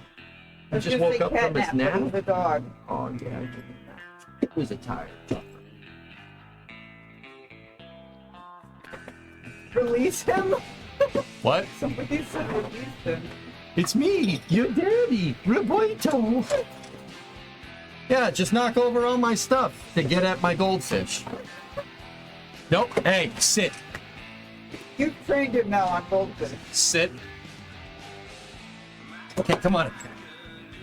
It's a good boy. Oh, yeah, you love, Pepperidge Farm remembers. You love your goldfish, don't you, buddy? Yeah. You remember? You remember the goldfish? Pepperidge Farm remembers. That is a strange-looking cat. What?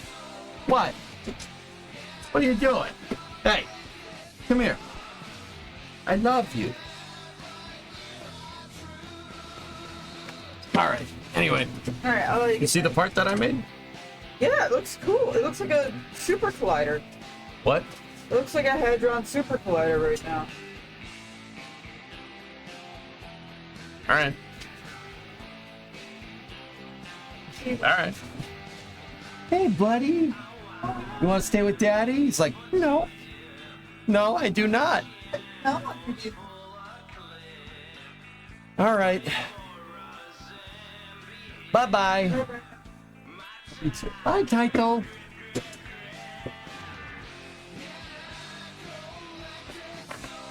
Oh, it steals my damn goldfish. Hey.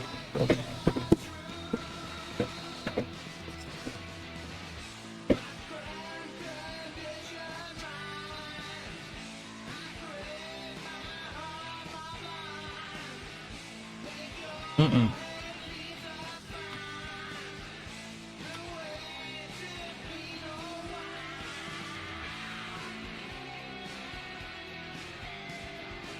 I mean, like, and we could make tries here if you want. I could delete that edge and then change the edge flow to go to the corner.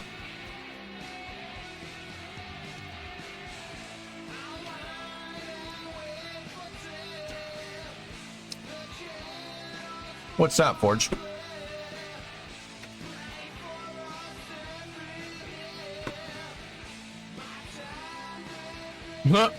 Oh yeah, he's just figuring this out now.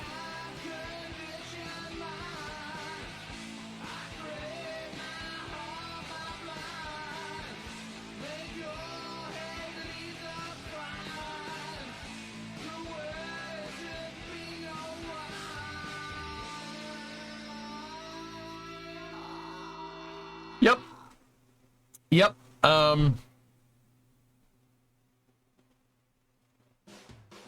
Yeah, that's... See, I didn't agree with what he was saying before, but that's right. That's correct. Especially with the temperature bounds known for these seals. We know that from the PDF.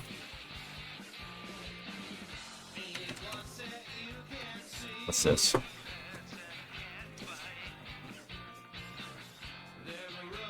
Clearly a breakdown between Boeing in-house and external engineering teams where the thrusters were provided the wrong design criteria. The thrusters in their troublesome valve seats were tested, designed correctly, but for the wrong conditions. Most likely traces back to the reported breakdown in communication between Boeing and their component vendors. Boeing didn't want to pay vendors for design changes.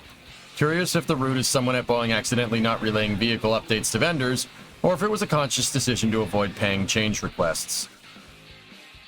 Don't attribute malice what could be attributed to inexperience. Seriously. Yeah. But yeah, I mean, was I right? I told you, my analysis was pretty good, dude. Anyway, all right, so we got our piece here. That's pretty good. We got one piece of the clevis. Now, here's what we're gonna do. We're gonna go into mesh here. Actually, we could probably do it via a hotkey. Mirror. We want to mirror over X. We do not want to mirror over X. That's not good. I did not do that right. I think, oh, we're mirroring over C. All right, so, whoop.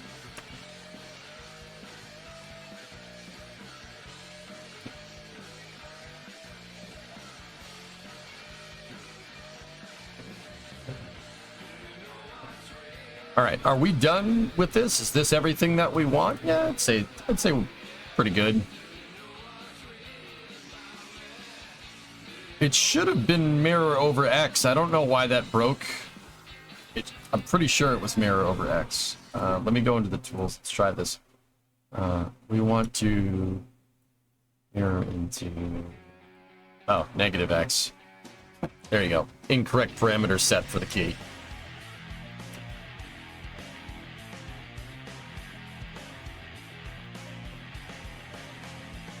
Yeah, I'm noticing something. The top of this piece exceeds the height of the hinge. We probably shouldn't do that way. We might need to go in and mess with this just a smidge. So let me go into vertices here. Select that, and select that. And then we just scale those mothers inward a little bit. And then move them down. Good enough.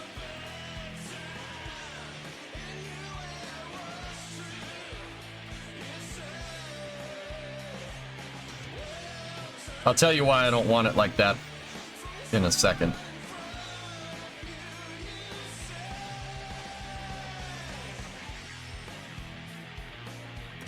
There we go. That's good enough. I also noticed some things aren't perfectly perpendicular. Those vertices aren't exactly lined up because the edges are doubled over. Once again, I'm just using the scale tool here to get everything nice and aligned.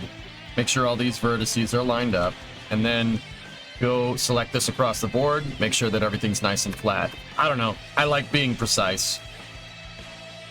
Oh, that inadvertently added a little bit of taper there.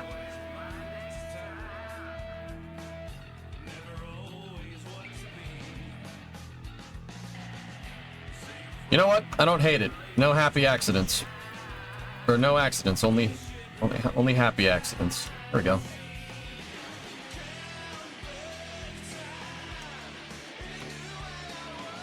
All right, but now we have some banding going on here. See the how it looks like a wire. You can see the wireframe. We got to change that. So let's go to this tool here, right? Select that edge because we got to select it on both sides, right? So I'm using my marquee select to select through. We got it on both sides, right? Hold shift, soften the edge normals. Oh yeah, dude. Oh yeah. Very nice. It seems like this edge is also not defined. Hold on. It's not sharpened. So let's go in here, or it's sharpened. Harden that edge. Oh yeah, look at that. That looks great. We are getting, once again, a little bit of banding right there.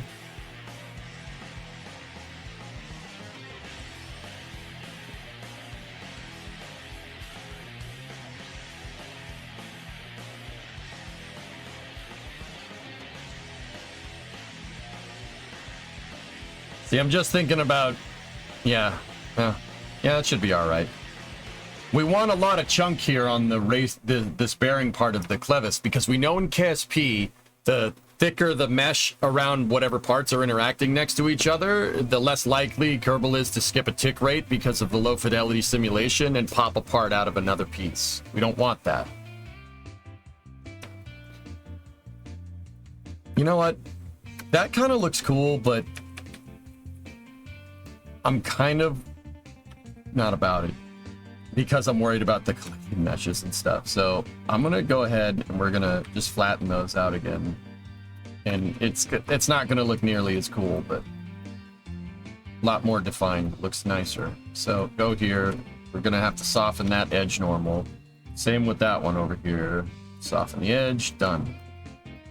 All right, cool. Check it out, dude. We haven't even done much. Look, we built that thing 2 times. We built it once, didn't like it, and built it again. Look at what we've made.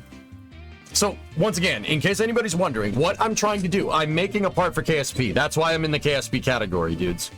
I'm trying to make a part that uses same vessel collision in Kerbal to make our hinge stronger. So we have a mesh of one of the robotic parts from the Kerbal DLC, Breaking Ground. I imported the mesh in here, and I'm making a part that's basically going to go around this thing, attached to it, so the hinge attaches to it, and then I'm going to make a piece that attaches to the top part of the hinge, and guess what? The top piece is going to have that hole, a pilot dowel for that, or not a pilot dowel, a dowel for that hole right there. So with these 2 pieces attached on either side of the hinge, if you enable same vessel collision in the Kerbal editor on these parts, right, now you have collision, and your hinge won't drift. It won't drift around. It'll stay put, because the colliders are governing the direction of that hinge. The hinge just is only your means of actuation. Might be a good idea to rotate the hinge and check the clearance at all positions.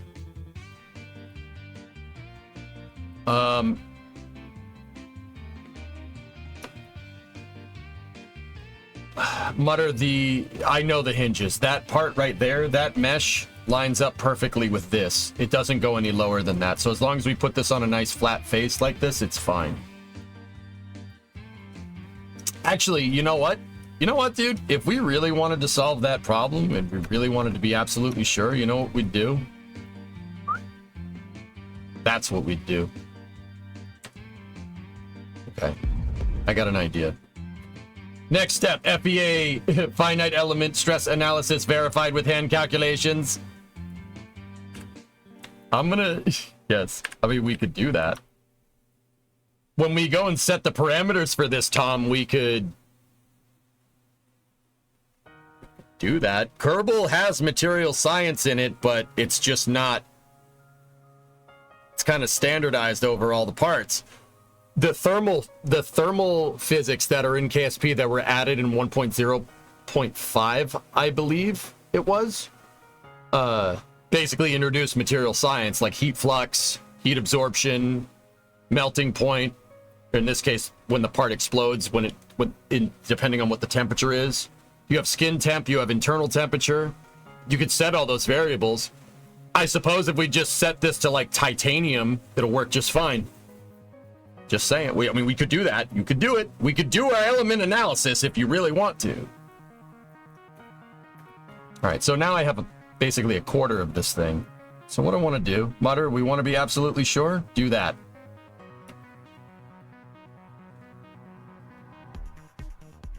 Or bring this edge in at least a little bit. Because what if we have it attached to a piece, right? It's actually not a bad idea.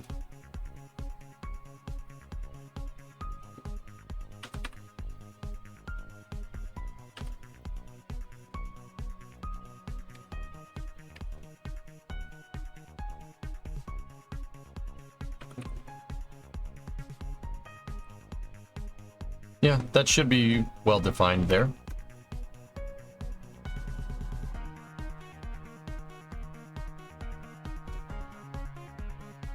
KSP is more and more impressive by the day to me. It's a shame it hasn't stuck with me yet. Dude, the devs that were working on KSP from like 1.1 to basically the last version of KSP, I know them. I know a lot of those guys. Like Maximal, Repo, Trigger AU, Nestor to an extent. Those guys, dude, they had oh man, I can't tell you what they had planned. Let me just say they were laying the groundwork here to make Kerbal amazing. Like, Cal controllers were only scratching the surface with what they wanted to do, but ultimately didn't because they stopped development because KSP2, right? Dude, oh man. I haven't seen the roadmap myself, but I've heard things, and I'm just like, crap. But yeah, dude, there's all kinds of crazy material science. Kerbal 1, with the way it's coded, you can do material science in it, sure, why not? Yeah, they have it all coded. You could make titanium in it, you could make aluminum, it's all coded for that. Yeah, it's all set up for that, dude. It's... I'm not gonna say it's frustrating, but... Okay, we want to mirror over Z in the positive direction. Nope. No, we do not. We want to mirror Z the negative direction. Ah, there we go. Actually, wait, I wasn't done fixing it. 2 minutes, 1 minute, I'm fixing it.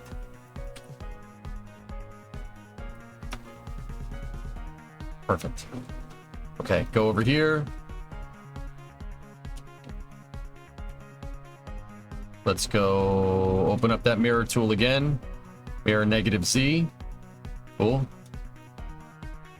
Going like here. Going like this. Merge the vertices. So we know we just did. Oh, see, it didn't work. Vertex threshold. Oh, good. You should just be able to go in here like this, right? And merge. Oh, I didn't combine the meshes. Doesn't know what to merge with. My bad. Oh, my bad. Combine them into one. Go in here. Select the vertexes of the seam right there. Merge. Go like that. Yep. Good. It seems, you know what I noticed, guys? I never used this in Maya back in the day, but it seems like there's a symmetry function over...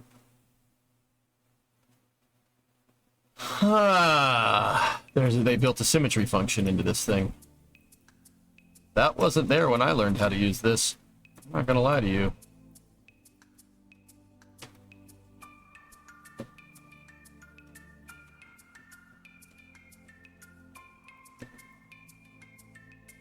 Cool. All right, cool. Now we got to go in here. We mirror it over negative. Was it negative? Yes, there it is. Now, what we do, we go in here, combine these two pieces together.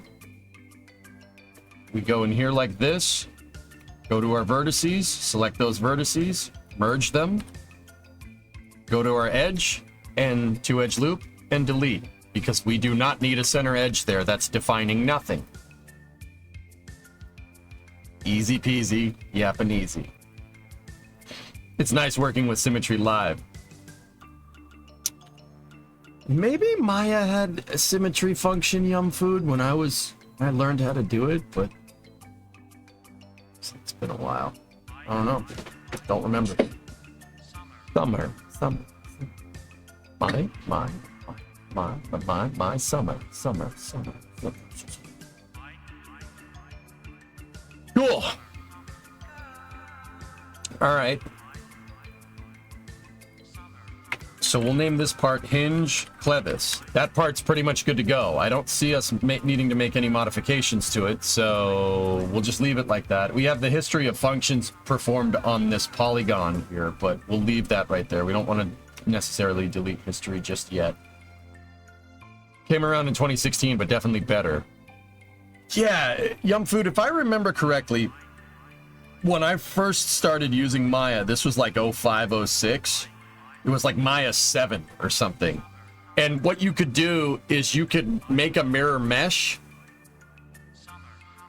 right? And it was just a preview though, if I'm remembering right. It was just a preview. So like you'd model in halves, right? And what you do to one side, you do to it would kind of show you what it could look like, but you'd have to go and mirror it manually later. Same part, but in CAD. Oh, nice. You made it in... Yeah, all right. What program are you using? Oh, that's cool. Nice. Is that when you did the same thing? That's Fusion? Right on. All right, so let's take our hinge lower clevis, right? Actually, it's just a hinge clevis. Let's take this piece and let's duplicate it, right? This is hinge clevis 1. We don't want that. We want hinge. We'll call this part the dowel.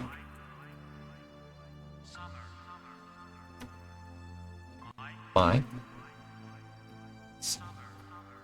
So now what we got to do, we take this piece and we rotate it on this axis 180 degrees.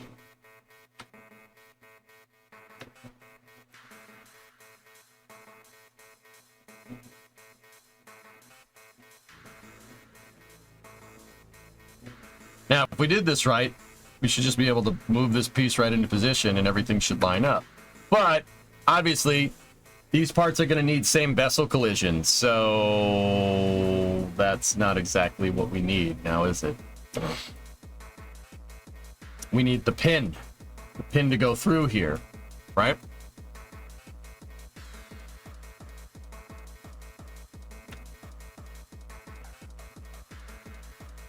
Let me think.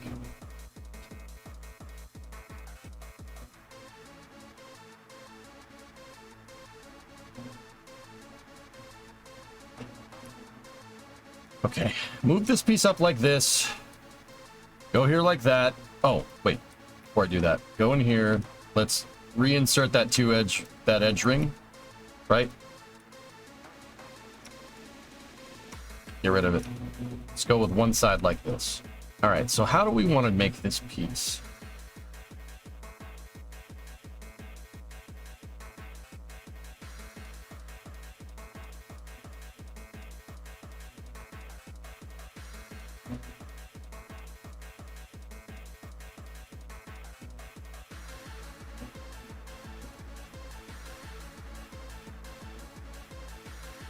What would be the best way to do this? We could do something like this, go in here like that, and do that, and then make a dowel piece right there. Or we could make it go on the outside, like that.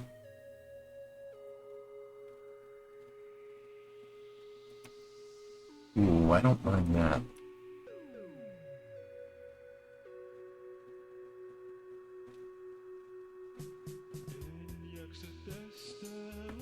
Yeah, all right. Let's try working with that. This is the front. Okay, so let's make sure this thing finds the right place. Let's snap it to its central axis right there, and then what we'll do is we'll take the vertex faces and we'll move them out like that. We're gonna leave a little bit of tolerance, a little bit of space in there, just because Kerbal and the collider boxes for this, the collider pieces for this thing are gonna be a little bit funky. Yeah, making the collider mesh for this is gonna be fun.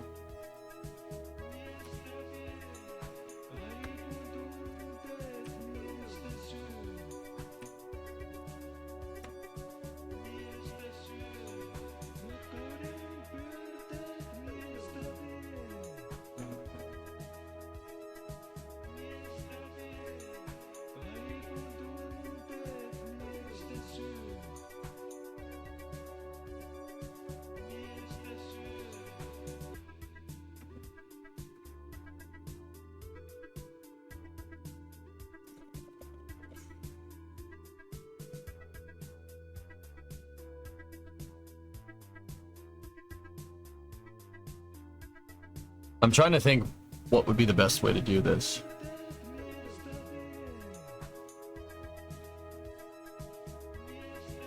Confusion has been driving you nuts. Starship tiles are crashing it? Oh no.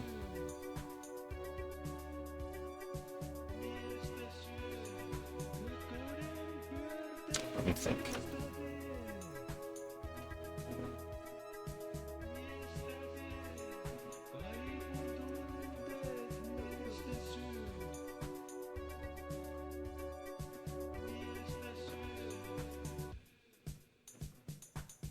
You know what? Just get rid of it. I got an idea for how I want this mesh to be anyway. So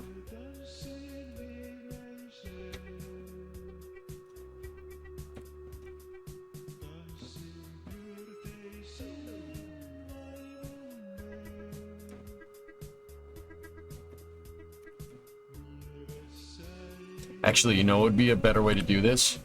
Take this. It's all coming back to me, dudes.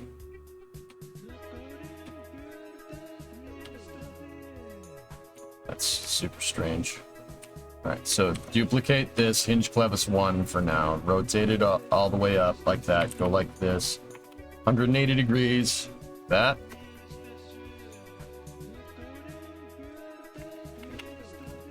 Hinge dowel.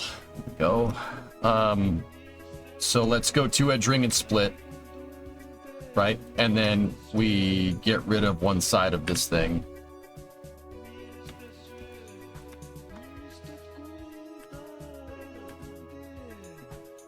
What the heck just happened? What was that?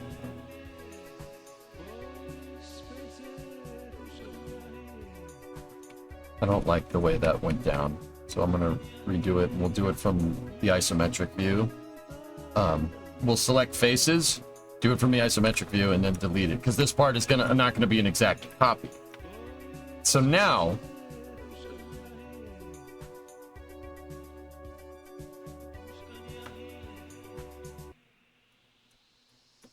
Mutter, you were talking about a little bit earlier, Mutter, if you're still here, you were talking a little bit earlier about, you know, the hinge is gonna rotate. So we might as well make the part look like it rotates around another part, right? So what I want to do is we'll get rid of this bottom stuff right here for now. Just dump it for a second. Now, go into here like this, like that. And note that I set the origin point for this is in the dead center of the hinge. The reason why I did that is because if I select hinge dowel, and now that if I rotate it, guess what, dudes? You're seeing the rotation there. If we rotate it 90, that is That is the bottom of the hinge, right?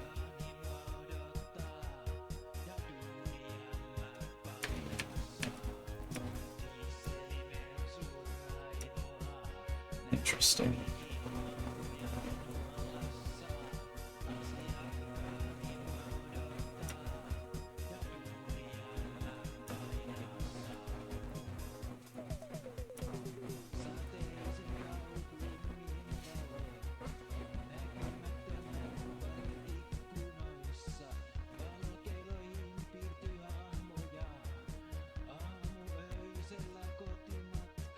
I'm making a hybrid tech piece, Tessa. It's a hybrid tech Clevis that's designed to accept the hinge, the G11, snap the G11 to this thing, right? And then I need to make a top part that basically is our pilot dowel. So this top piece that I'm making is going to be our proverbial RCS ball, and this bottom piece is your thermometers. Make sense? 2 parts instead of, well, if you wanted to make a hybrid tech hinge on both sides for this, it'd be 12 parts. Yeah, I'm just trying to figure out how we'd want that pin to attach, dudes.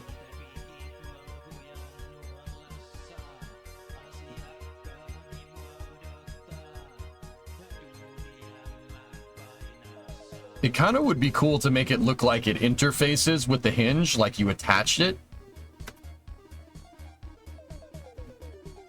So let's go in here. Let's try that. Insert edge loop, right there.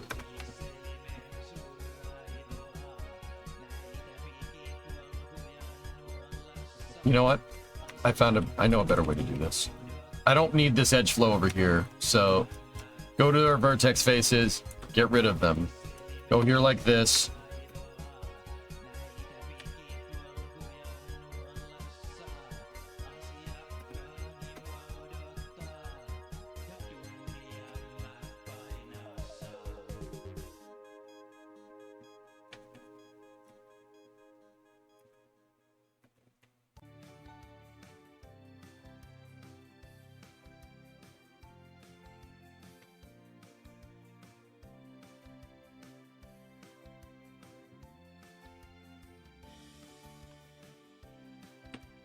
I'm gonna append a polygon. We're gonna fill that stuff in, right?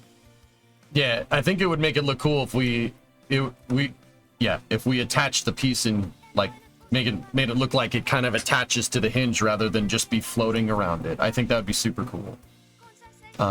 Remember, we got to keep in mind what's collidable parts and what's not. The collision box for this thing is going to have to be pretty high fidelity, and that is going to screw with our faces count. Because you guys got to remember, it's not rendering your collider box. Your collider box is invisible, but that geometry is still rendered. It's just not rendered on a visible layer.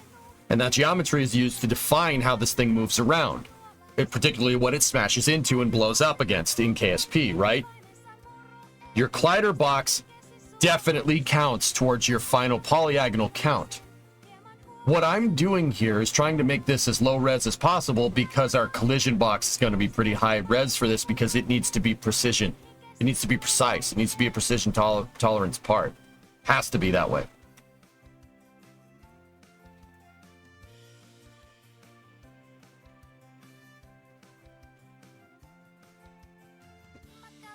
All right, let's go make another primitive cylinder, move the cylinder to the side, rotate it to 90, and then we'll go and make it subdivision axis 16, which is what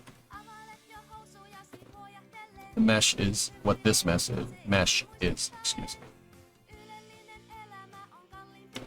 You're gonna have to leave a little bit of tolerance space because sometimes when a part is moving around in KSP, the collider box kind of follows it around. Like if this is the shape that you see on the screen, and this is the collider box, right? Sometimes it does that. So if a part is moving, right, it's going to take a second in terms of rotation. It'd take a second to go with the other one, right? So sometimes that's why I like sometimes in first-person shooters, right? You go to shoot somebody and it looks like you shot them and you didn't, because the hitbox is lagging behind the 3D model. And now, don't get me wrong, that has to do with the network, the communication between server to server, client to client, but that's the reason. You get a no register. It looks like you shot them, but you didn't. Counter-Strike is notorious for that. So if the part was more conical, it would self-seat.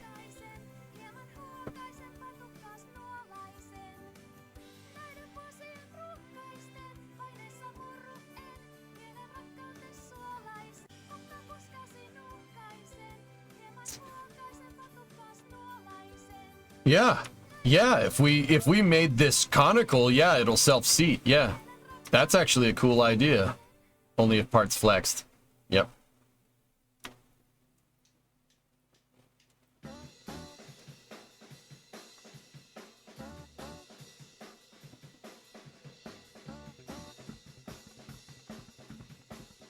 I just watched a restoration of a Grant tank, and they use that technique a lot. Yeah, well, it's the same reason why like train wheels are tapered. Same idea.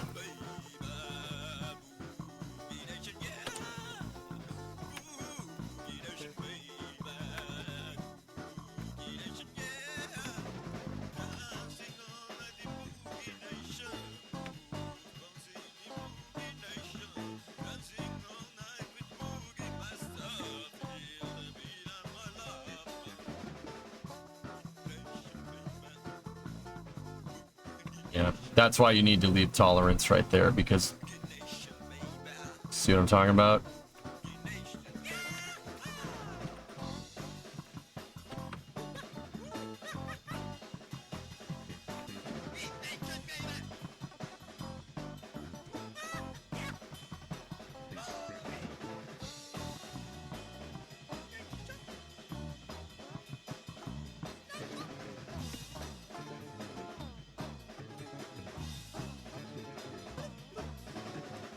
Boss, how do you make one of the primitives that isn't a bunch of polygons but a cylinder without flat edges like that?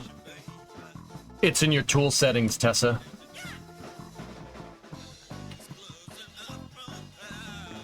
So if you click on the primitive tool, your primitive creator has settings. So like if you go to create, right, polygonal primitives, and you go to cylinder, you can set your axis division count right here. You could make it 100 if you really wanted to. See? And that'd make you a 100-sided cylinder. Now, Tessa, a higher mesh collision box in this particular case would be preferable. We want a lower res part, but a higher res mesh. A higher res collision mesh. Lower res visual mesh. But there is some things about that we're going to run into with colliders in Unity and KSP parts that I will show you later.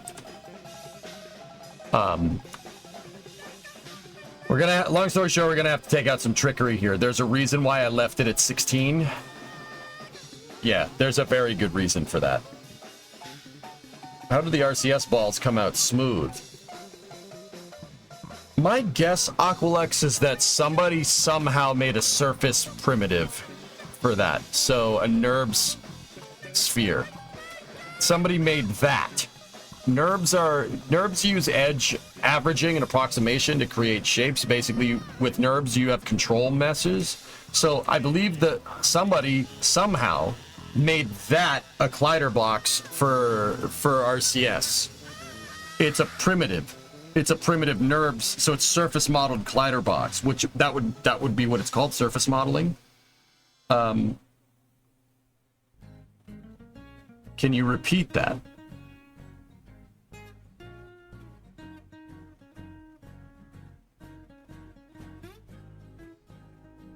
I don't know. I don't know if Kerbal's going to understand that. I mean, obviously there is a way to do it. I don't know if I can do that. I'm not sure. We'd have to... We could go into create NURBS primitives. We could go cylinder.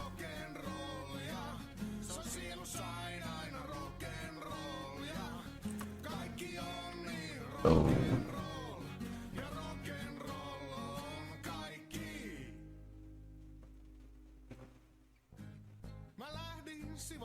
The RCS ones are done in Unity. Unity has a sphere collider. It's using that.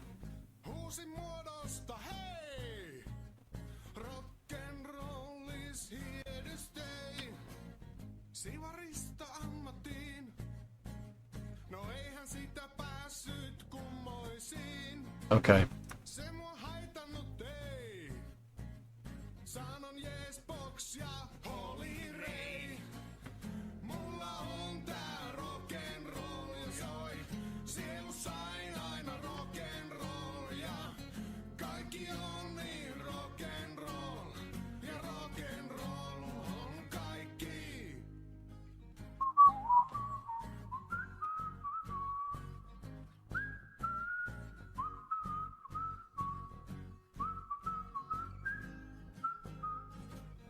Nätin tytön tapasin, tai no, tytön nyt kuitenkin. En saanut mitään tarttuvaa, mitään sellaista, mitä ei vois parantaa. I wonder if we could do a face extrusion operation on this. Hold on. I'm gonna extrude your face. Mentin silti naimisiin, vaikka appi Very nice. Very, very nice. I like you. sielu sain aina rock'n'rollia. Kaikki on niin rock'n'roll, ja rock'n'roll on kaikki. Mulla on tää rock'n'roll soi, sielu sain aina rock'n'rollia.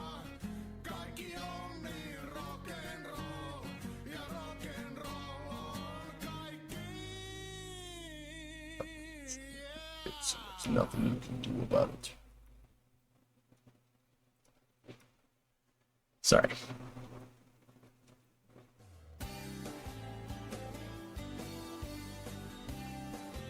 All right, that should work. Now we just got to combine it with a plate up here. We got to do the same thing that we kind of did down here.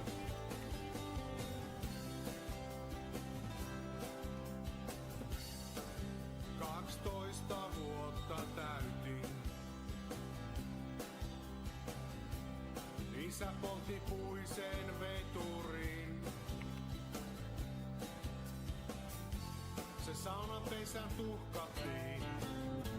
Ei ollut aika kyyneliin. Isä sanoi kestää. I'm gonna make a new layer here, add selected objects, and I'm gonna make that thing transparent. That's just so when I'm modifying this mesh, I don't accidentally select a part that we've already finished. I could bring it back here, and we could make it untransparent, or we could make it just not clickable. See, that's what the R is. If you set it to T, it makes it transparent, makes it easier to kind of see what you're doing.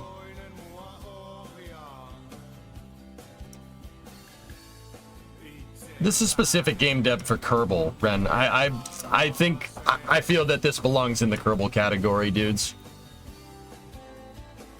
Especially once we get past the modeling phase and we start implementing it in KSP, and then we start using it and testing it in KSP. So like maybe this part of it is not necessarily jumping back into Kerbal too much, but I think Kerbal is the correct category here, considering we're making it for it. You know? Ei tullut risti aukista. Isä näytti omansa. Äiti ei aina jaksa. Joskus on hiljaa viikkoa. Yeah. Cool. We are in concurrence. Lääkärit ne puhuu vaan. Se tekee sitä tahallaan. Täti saattoi sen sairaalaan. Ja vaikkei juuret yllää pohjaan. Ne kiinni jää tähän. All right, now we got to work on getting these two things to be happy with each other. Toinen mua ohjaa. Itse pääni lyön kiven harmaaseen.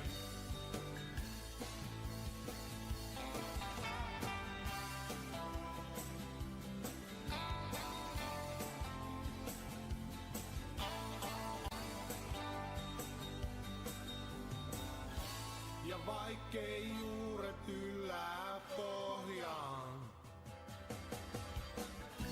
Ja vaikkei juuret yllää pohjaan.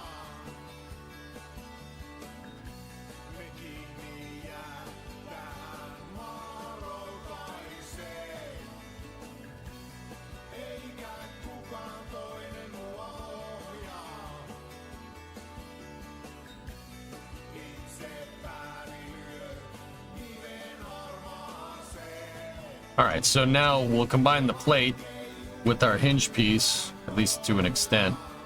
And then we'll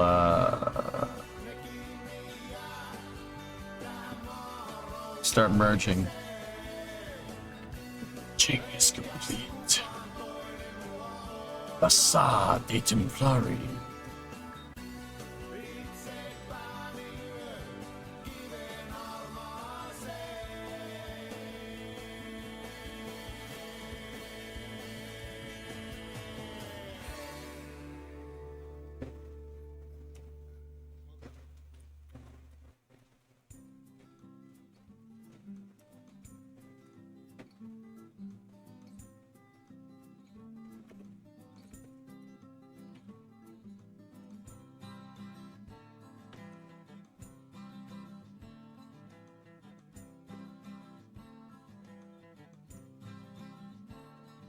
Kesä oli kuin kuuma lehmän henkäys. Sitä pois pesemään pyörillä. All right, so let's go in here, select this. We need to vertex snap. Oh, hey, get back here. Vain tehtaan hajua me yhdessä kirottiin. Ja Nuokkarimäessä oli häviäjä viimeinen ylhäällä.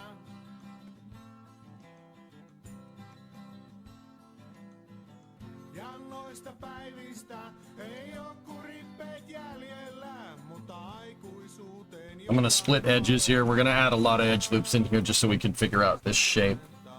And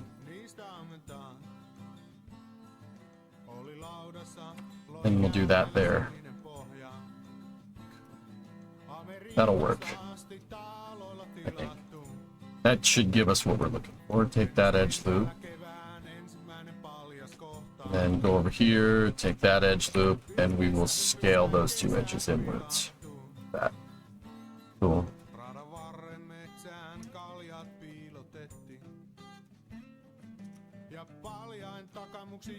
Go here, vertex snap that, go there, vertex snap that. Go here like this, go to that edge, move that edge out, like that. Go here, take that vertex, sew this sucker back together. Oh, actually, you know, we can get away with that. We don't need that edge loop. Bye-bye. Get out of here, edge loop. Thought I told you nobody wants to see you around.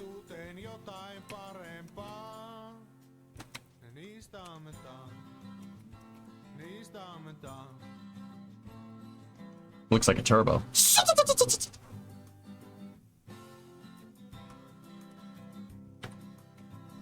Now, a couple of different ways to do this. We could merge the vertexes and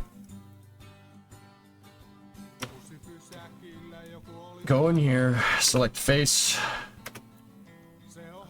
go in there like that, make sure we have all of them selected. Bye-bye. Right? And then we'll just duplicate it when we're done. Let's go. Can we select append to polygon tool?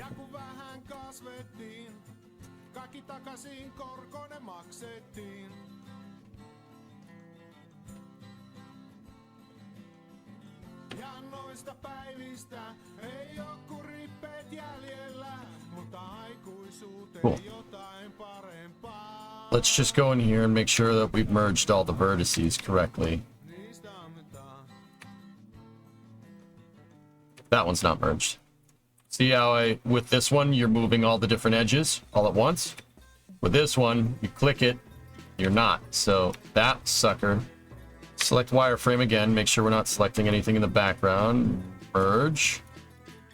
Call it a day. Go here, select vertex again. We're good.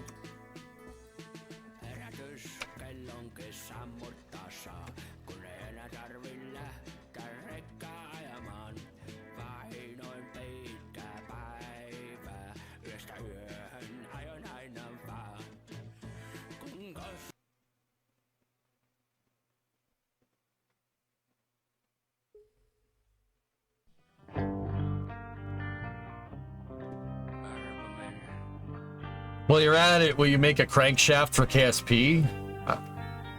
Why? I mean, I'll make you whatever you want in KSP, dude. Why?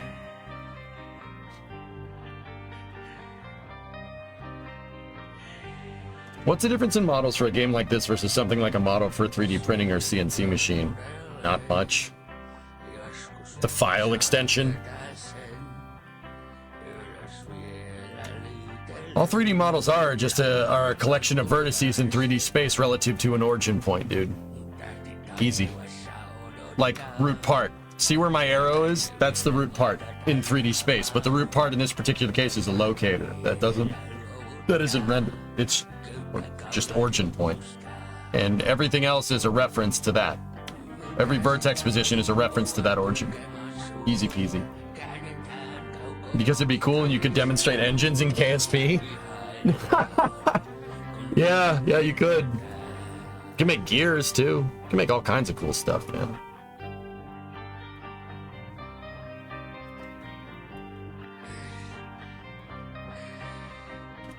All right, cool. Let's go here. We need to mirror positive Z, I think. Oh, yeah. Oh, yeah, dude. Go here like this, select these two meshes. Combine. Go to vertexes. Go right down the center. Select the merge function.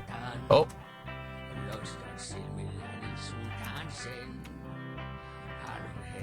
Didn't like that.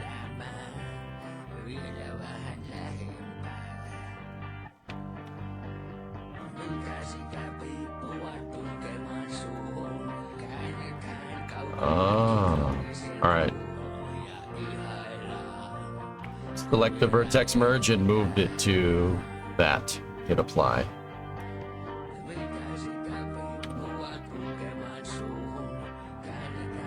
I just had to set my threshold distance lower. Cool. Now let's go in here.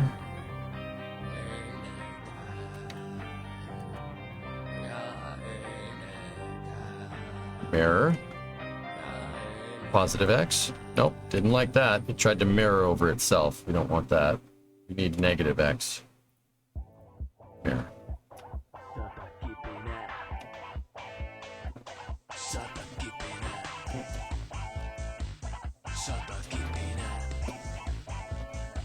Fine.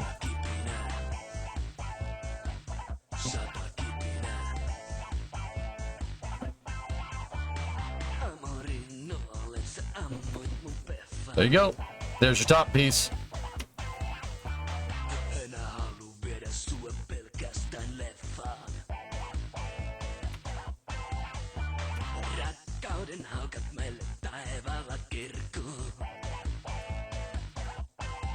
Now, if I hit insert on the keyboard, we can select the origin pivot point of that. And if I hold a vertex, we design it basically to snap to, or if I hold X, we can snap the pivot point or the origin point of that object to world origin point, which is 0, 0, 0 on the grid. Now, if I do that, because the hinge was made that way, oh yeah. Sata kipine. Sata kipine.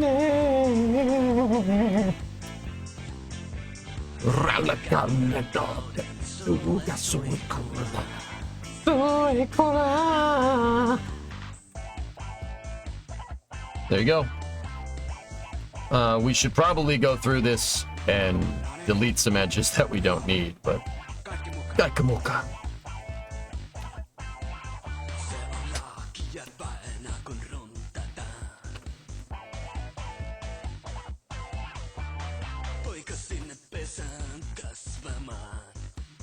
Hinge! Go at throttle up. What's up, Mr. Pugai? Svatkata.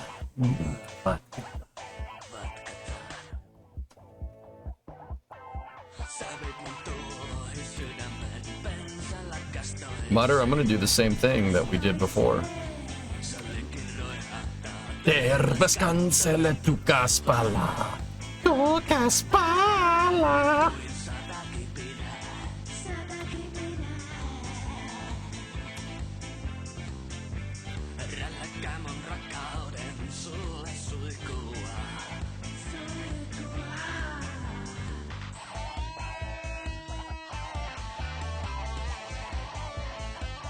Save some part count.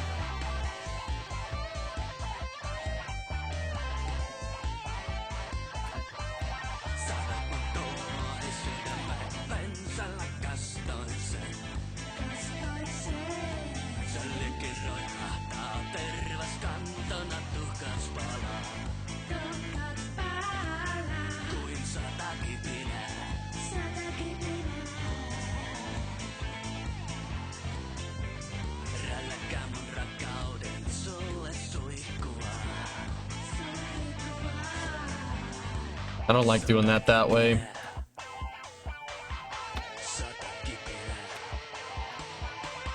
Once again, really only want tries if you can help it. Täällä Seppo Kävyn tähkä. Luonto kutsuu radio-ohjelmasta. Olen nyt aidossa Lapin erämaassa, paikkana Riuhkonperä. Katselen täällä luontoa. Luonto on hyvin kaunis tänään. Minun mielestäni ainakin. Se on aina hyvin ylveän näköinen. Etenkin tämä Lapin luonto saa aina... There we go.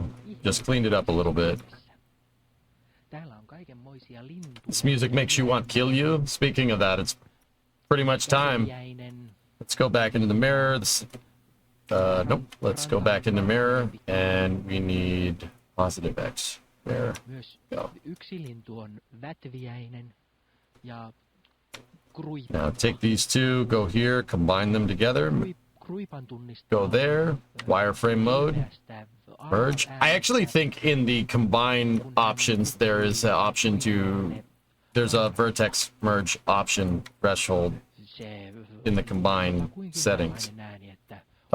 If that made absolutely no sense, if we go in here and we go into mesh and we go to combine and we set the settings, merge, you can merge UV sets, merge by name, pivot position, center, last object, world origin. Nope, can't do that. Hellfish retrieved, add time.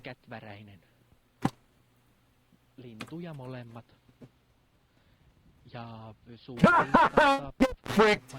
Get fricked, nerd! Get fricked! Take that 19 and shove it right up your tailpipe. Vauti ja mähmä. Pienpetoeläimistä mainittakoon sellaiset kuin... See last. No, shut up. I'm busy. Can I ask a stupid question? Isn't this redundant? Isn't this doing the same thing as what the internal hinge is doing? No. Raapa. Why would I be modeling it if it was? Ja... Why would I be modeling it if it was? I thought, well, why would I do that if I didn't think it was good? Muun muassa No, elikot kuin ruis... Geek, this is designed to clamp the hinge and attach on both sides, and then these parts I'm going to design the collider boxes, so if you hit same vessel collision between the bottom piece and the top piece, if you hit SVI, it will, yeah, it'll prevent the hinge from drifting. It's basically a clamp for the hinge. Reinforcement to prevent the hinge from drifting. Yeah, these parts you'll just be able to add and basically make them, you could use this to make a hinge and, yeah, non-driftable hinge. No hybrid. It's a hybrid tech piece, hybrid tech optimized piece to work with the robotics in the game. It's not necessarily a lock. It's just to prevent the hinge from moving around. See? That's all.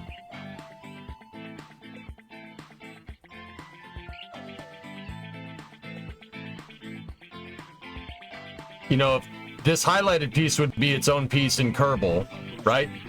And then this this other piece would be its own piece in KSP, right? You attach this piece, right? And then this piece would have a provision for a node attachment right there. You node attach the hinge to it, right? And then you node attach this to the top part of that right there. Boom. Instant hinge. You might need to set it to absolute snap, depending on how I make these parts work, but yeah. What's to stop your hinge mod from bending?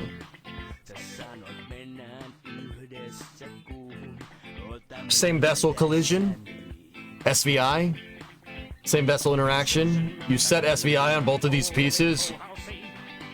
You go to load the thing back up. If the hinge tries to drift, same vessel collision will lock it back into place, which we know works. We absolutely know that works from our testing. So if the hinge like wanted to drift this way on vessel reload, the physics would simulate. These parts would detect a collision and it would snap it back into position. That's what the RCS balls do. Would it be able to take the massive Chungus? Depends on what parameters we set in the part count.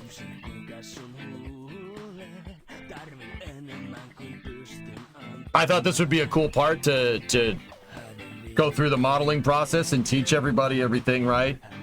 And not teach everybody everything, but go back through the modeling process and learn how to do this all over again. Because there was a time where I knew how to do it, but I don't know how to do that. I don't really know how to do it anymore.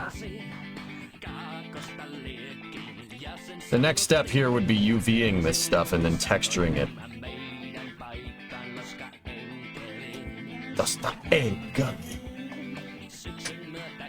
Depends on the size of the stitch. You could easily set this for multiple sizes. Yeah, so a quick and easy way to make sure that everything is lined up is to have the central axis, the central rotational axis of the hinge lined up with your origin point, which it already is.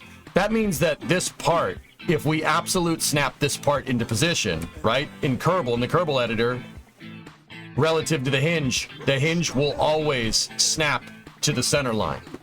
So yeah, theoretically, if every hinge's rotational axis is on the origin point, spoiler alert, it is. If that's the case, yeah, all I need to do is export these parts we need to export it into Unity or export it out of Unity with the origin point being the rotational axis as well. And then you go to attach all this together in KSP, absolute snap everything into position, done.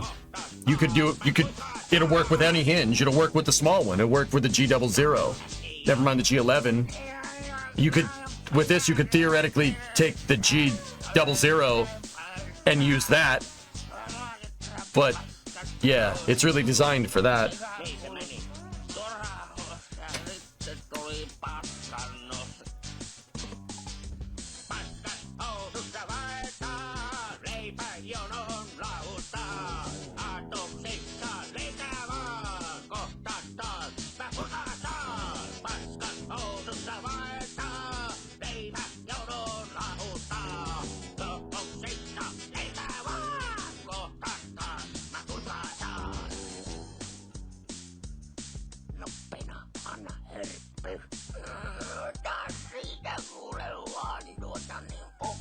Yeah, this is Geek's favorite song.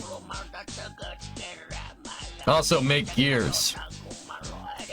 Dude, like, when I was talking about making mission mode parts, this would be a very useful mission mode part. Yeah, no, this, you know, we'd have to test it in KSP a couple of times, but this part makes stuff not driftable. You won't drift around.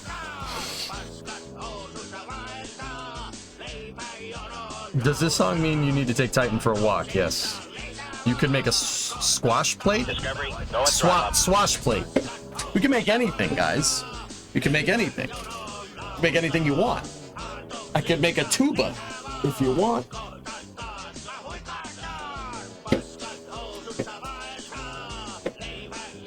We can make car parts, truck parts. Making rover wheels is a little bit more difficult, but we could do it. Why not? Thermo bearings of different sizes, sure. A screw thread? Oh,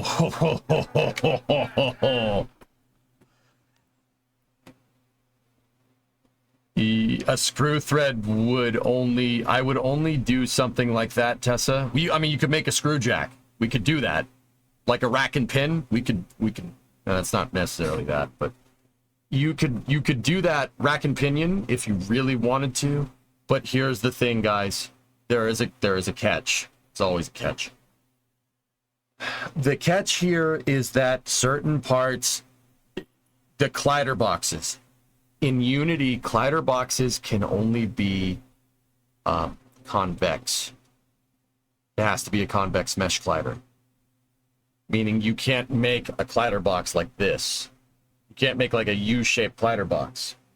Now, there's ways of getting around that. But also, yeah, can't do that. Can't make concave colliders in Unity. Yeah, everything has to be a convex mesh collider, if I'm remembering correctly. They may have changed it, but because everything needs to be a convex mesh collider, yeah. You can have multiple convex mesh colliders, but yeah, it's gonna get a little bit difficult. So, making a screw, what you'd have to do, Tessa, is make a bunch of, the thread on the screw would have to be a bunch of individual convex mesh colliders, and then you combine them all into one collider and go from there. You could do that, but it might, yeah, that would be hard to do. Yeah, you'd have to model like every bit of the thread and make each part of the thread an individual mesh collider. And then parent multiple mesh colliders to the actual part.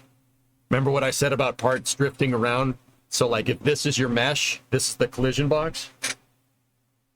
See what I'm talking about? This happens in KSP. Now think about what happens if you have like 1,500 mesh colliders attached to a part. That's what makes the Kraken bearing so ridiculously special. That's what makes hybrid tech so ridiculously special. That's not an easy thing to do with modded parts, but I have ways to get around it. We have ways. We'll figure out ways around it.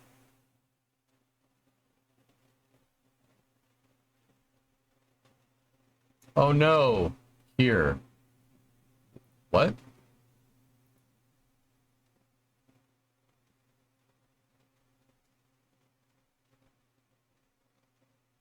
You've linked a tutorial on how to make screw threads in Maya.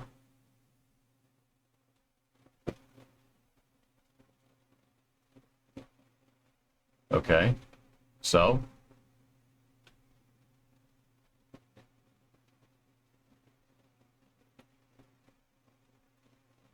How about tank treads? Yeah, Geek, you could do it. It would be...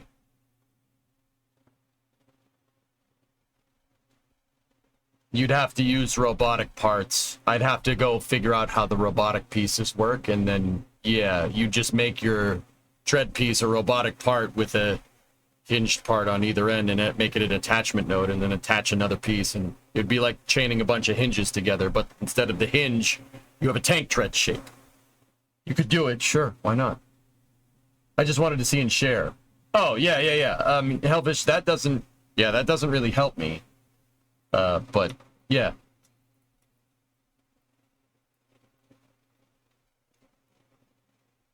It's the collider, yeah, exactly, Mutter. You know what? I think that looks silly. I'm gonna make one final adjustment to this, and then we're going to go play Summer Car. This, that.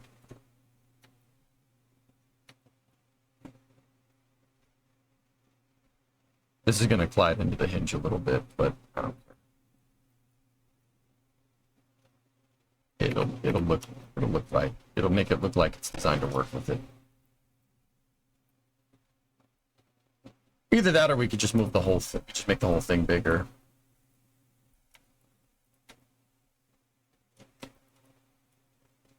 Oh, no. You know what? I like the two pieces being the same. Here, I'll show you what I mean. The same thickness.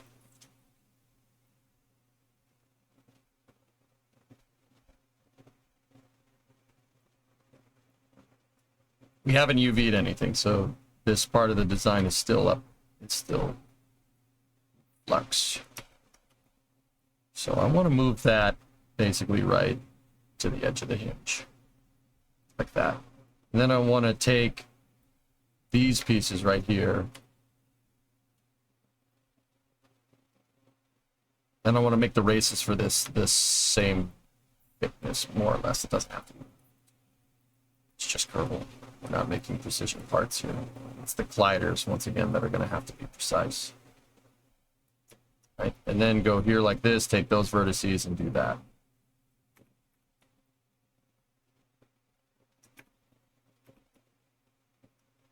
Yeah, this part will really only be useful with breaking ground. It's not really useful for anything else. I mean, I don't know that for sure, but. All right, so now take this. We want to mirror positive X like that. Go in here, go to vertice or combine parts here.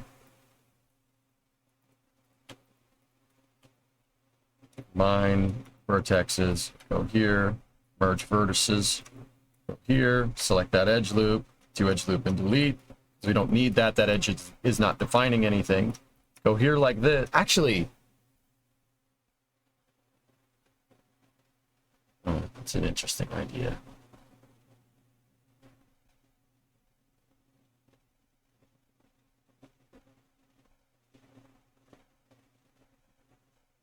I mean, we could help this, but yeah, let's focus on one part at a time.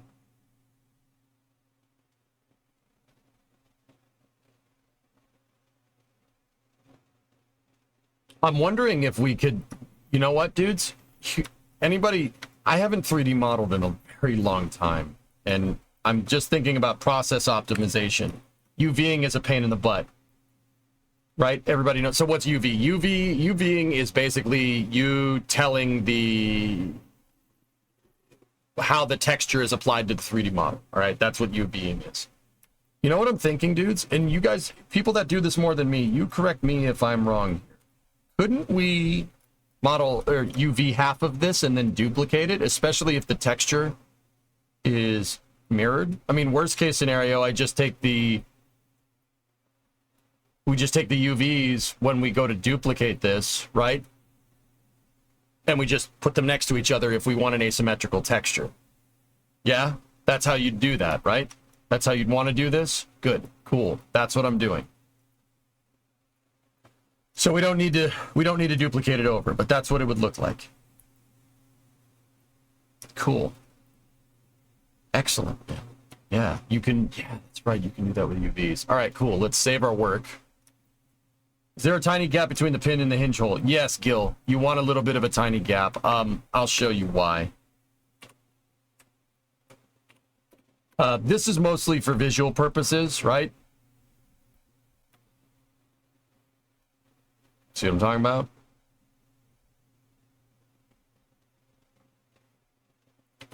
That's mostly for visual purposes only, though. Yeah, the collider, we have to be very precise with these colliders. They have to be, like, real good. Like, I'm not sure what the tolerance is here. We're gonna have to mess with the colliders and export the part to Unity like probably 6 or 7 times at least to get it right. But yeah, there you go. My first KSP part in a very, very long time.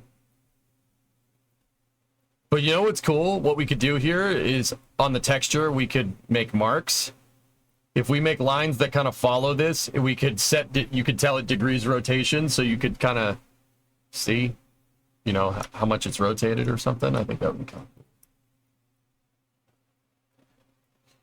cool. Or we could just paint it black and call it a day and not have to UV it at all. It's up to you guys.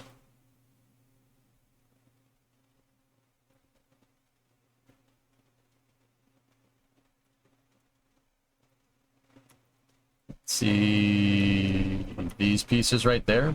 Those are your collider boxes for the hinge. That's the hinge actual model. So if you just kind of look at it from over here, that's how the hinge is going to, that's how the clevis piece is going to look next to the hinge. Isn't that cool? It looks like it belongs there. I modeled it around it.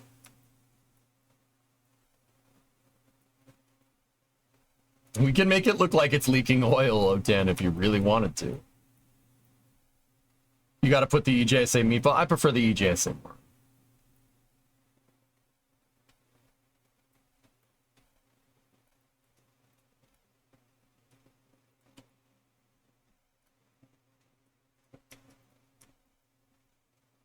Lines. That's what it'll look like, dudes. How's that? That's pretty cool, huh? Now, once again, remember, these are 2 parts.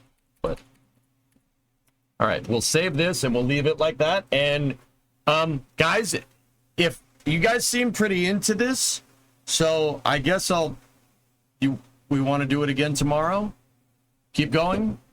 I mean, I'll be honest with you, I'm gonna do it, even if everybody said no. Yeah.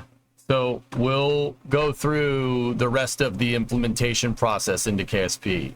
But we got Unity working. Everything works, so that's good. Yes, Dad. Do your homework, son.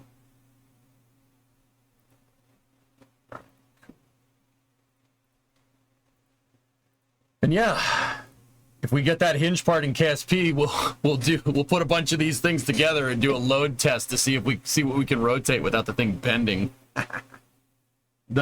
Okay. I'd like to see it in game eventually. Think like the texturing might take some time, but I think my budget for this is by the end of the week. If it's not in the game by the end of the week, just do something else. Not another part model. Just go back to playing the game. If that makes any sense.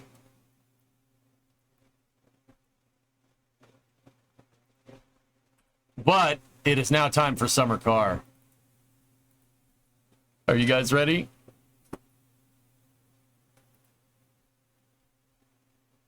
Your stream. Still watch. Yeah, all right. Time for After Hours. Time for My Summer Car. Red. Okay. I've been wondering about the viability of using Fusion 360 to make KSP parts. How bad is this mesh?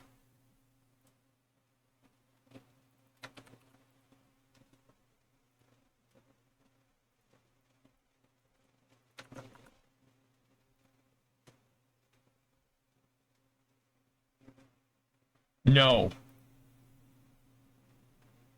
No. No. No. That's how bad it is. No. No.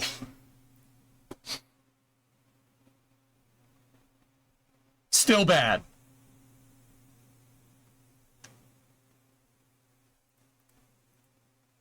Still bad. Not good. Not great. Not great, Bob.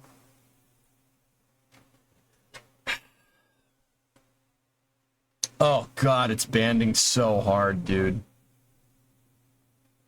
Remember, this is not the collider, Oculus, right? So engineering models, in an engineering modeling program is modeling in surface modeling. I don't know if you know this. If you do, disregard. You already know this. I'm saying it for everybody else's sake. So that geometry is a little bit different than the polyagonal modeling that I'm using in Maya. The surface modeling is a little bit different. Why? Well, splines, basically. I mean, that's splines are the right way to say that. So with 3D modeling, if you had vertex 1, vertex 2, vertex 3, you have a line this way and you have a line that way. With surface modeling, you have what's called CVs, differences, control vertices, or control vertexes. So if I had 1 point here, 1 point here, 1 point here, what that's going to do is average the position of those 3 points and make a surface that's curved. If you're familiar with subdivisions with polyagonal modeling, it does something similar to that. But Fusion, AutoCAD, Creo, those are primarily using surface modeling where you're approximating the vertices between parts. You can do that in Maya. I'm not sure. Dude, if we could export a surface model as an FBX, I don't see why not. I don't see why you wouldn't be able to put it into Unity, but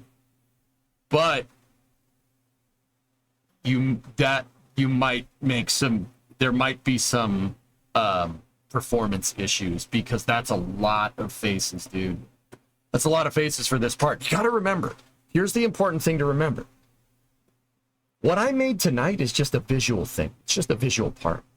It's as low res as I could possibly make it. Our collider boxes are what need to be high resolution. And if we can, dude, if you can surface model a collider box or use a surface primitive in Unity to make some type of collider box, then, dude, I can make parts that, we can make bearings smooth as butter. We can make ball bearings in KSP, or a part that works as good as a ball bearing. Yeah, NURBS, surface modeling, exactly. Or at least that's what it was called last time I checked.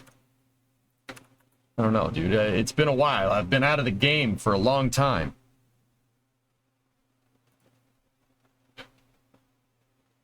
Oh, God. Oh, God. No. What is this? Ah! Are these game models?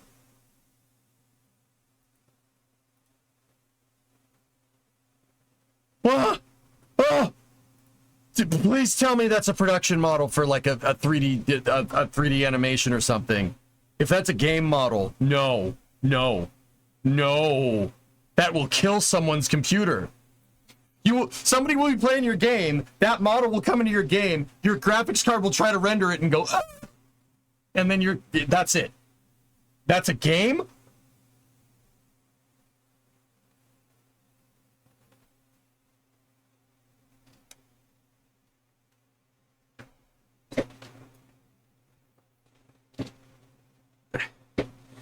You see that? That's what happens when you make your models in a CAD software and put it in a game. That's what happens. Also, you went a little crazy with the ZBrush there, pal. You could have textured that topology. That just, oh my goodness. Oh my goodness. No, I don't want to play it ever. Leave me alone. I want to play Summer Car. I'm going to play Summer Car now. Holy absolute funkin' waggles. That's ridiculous. All right.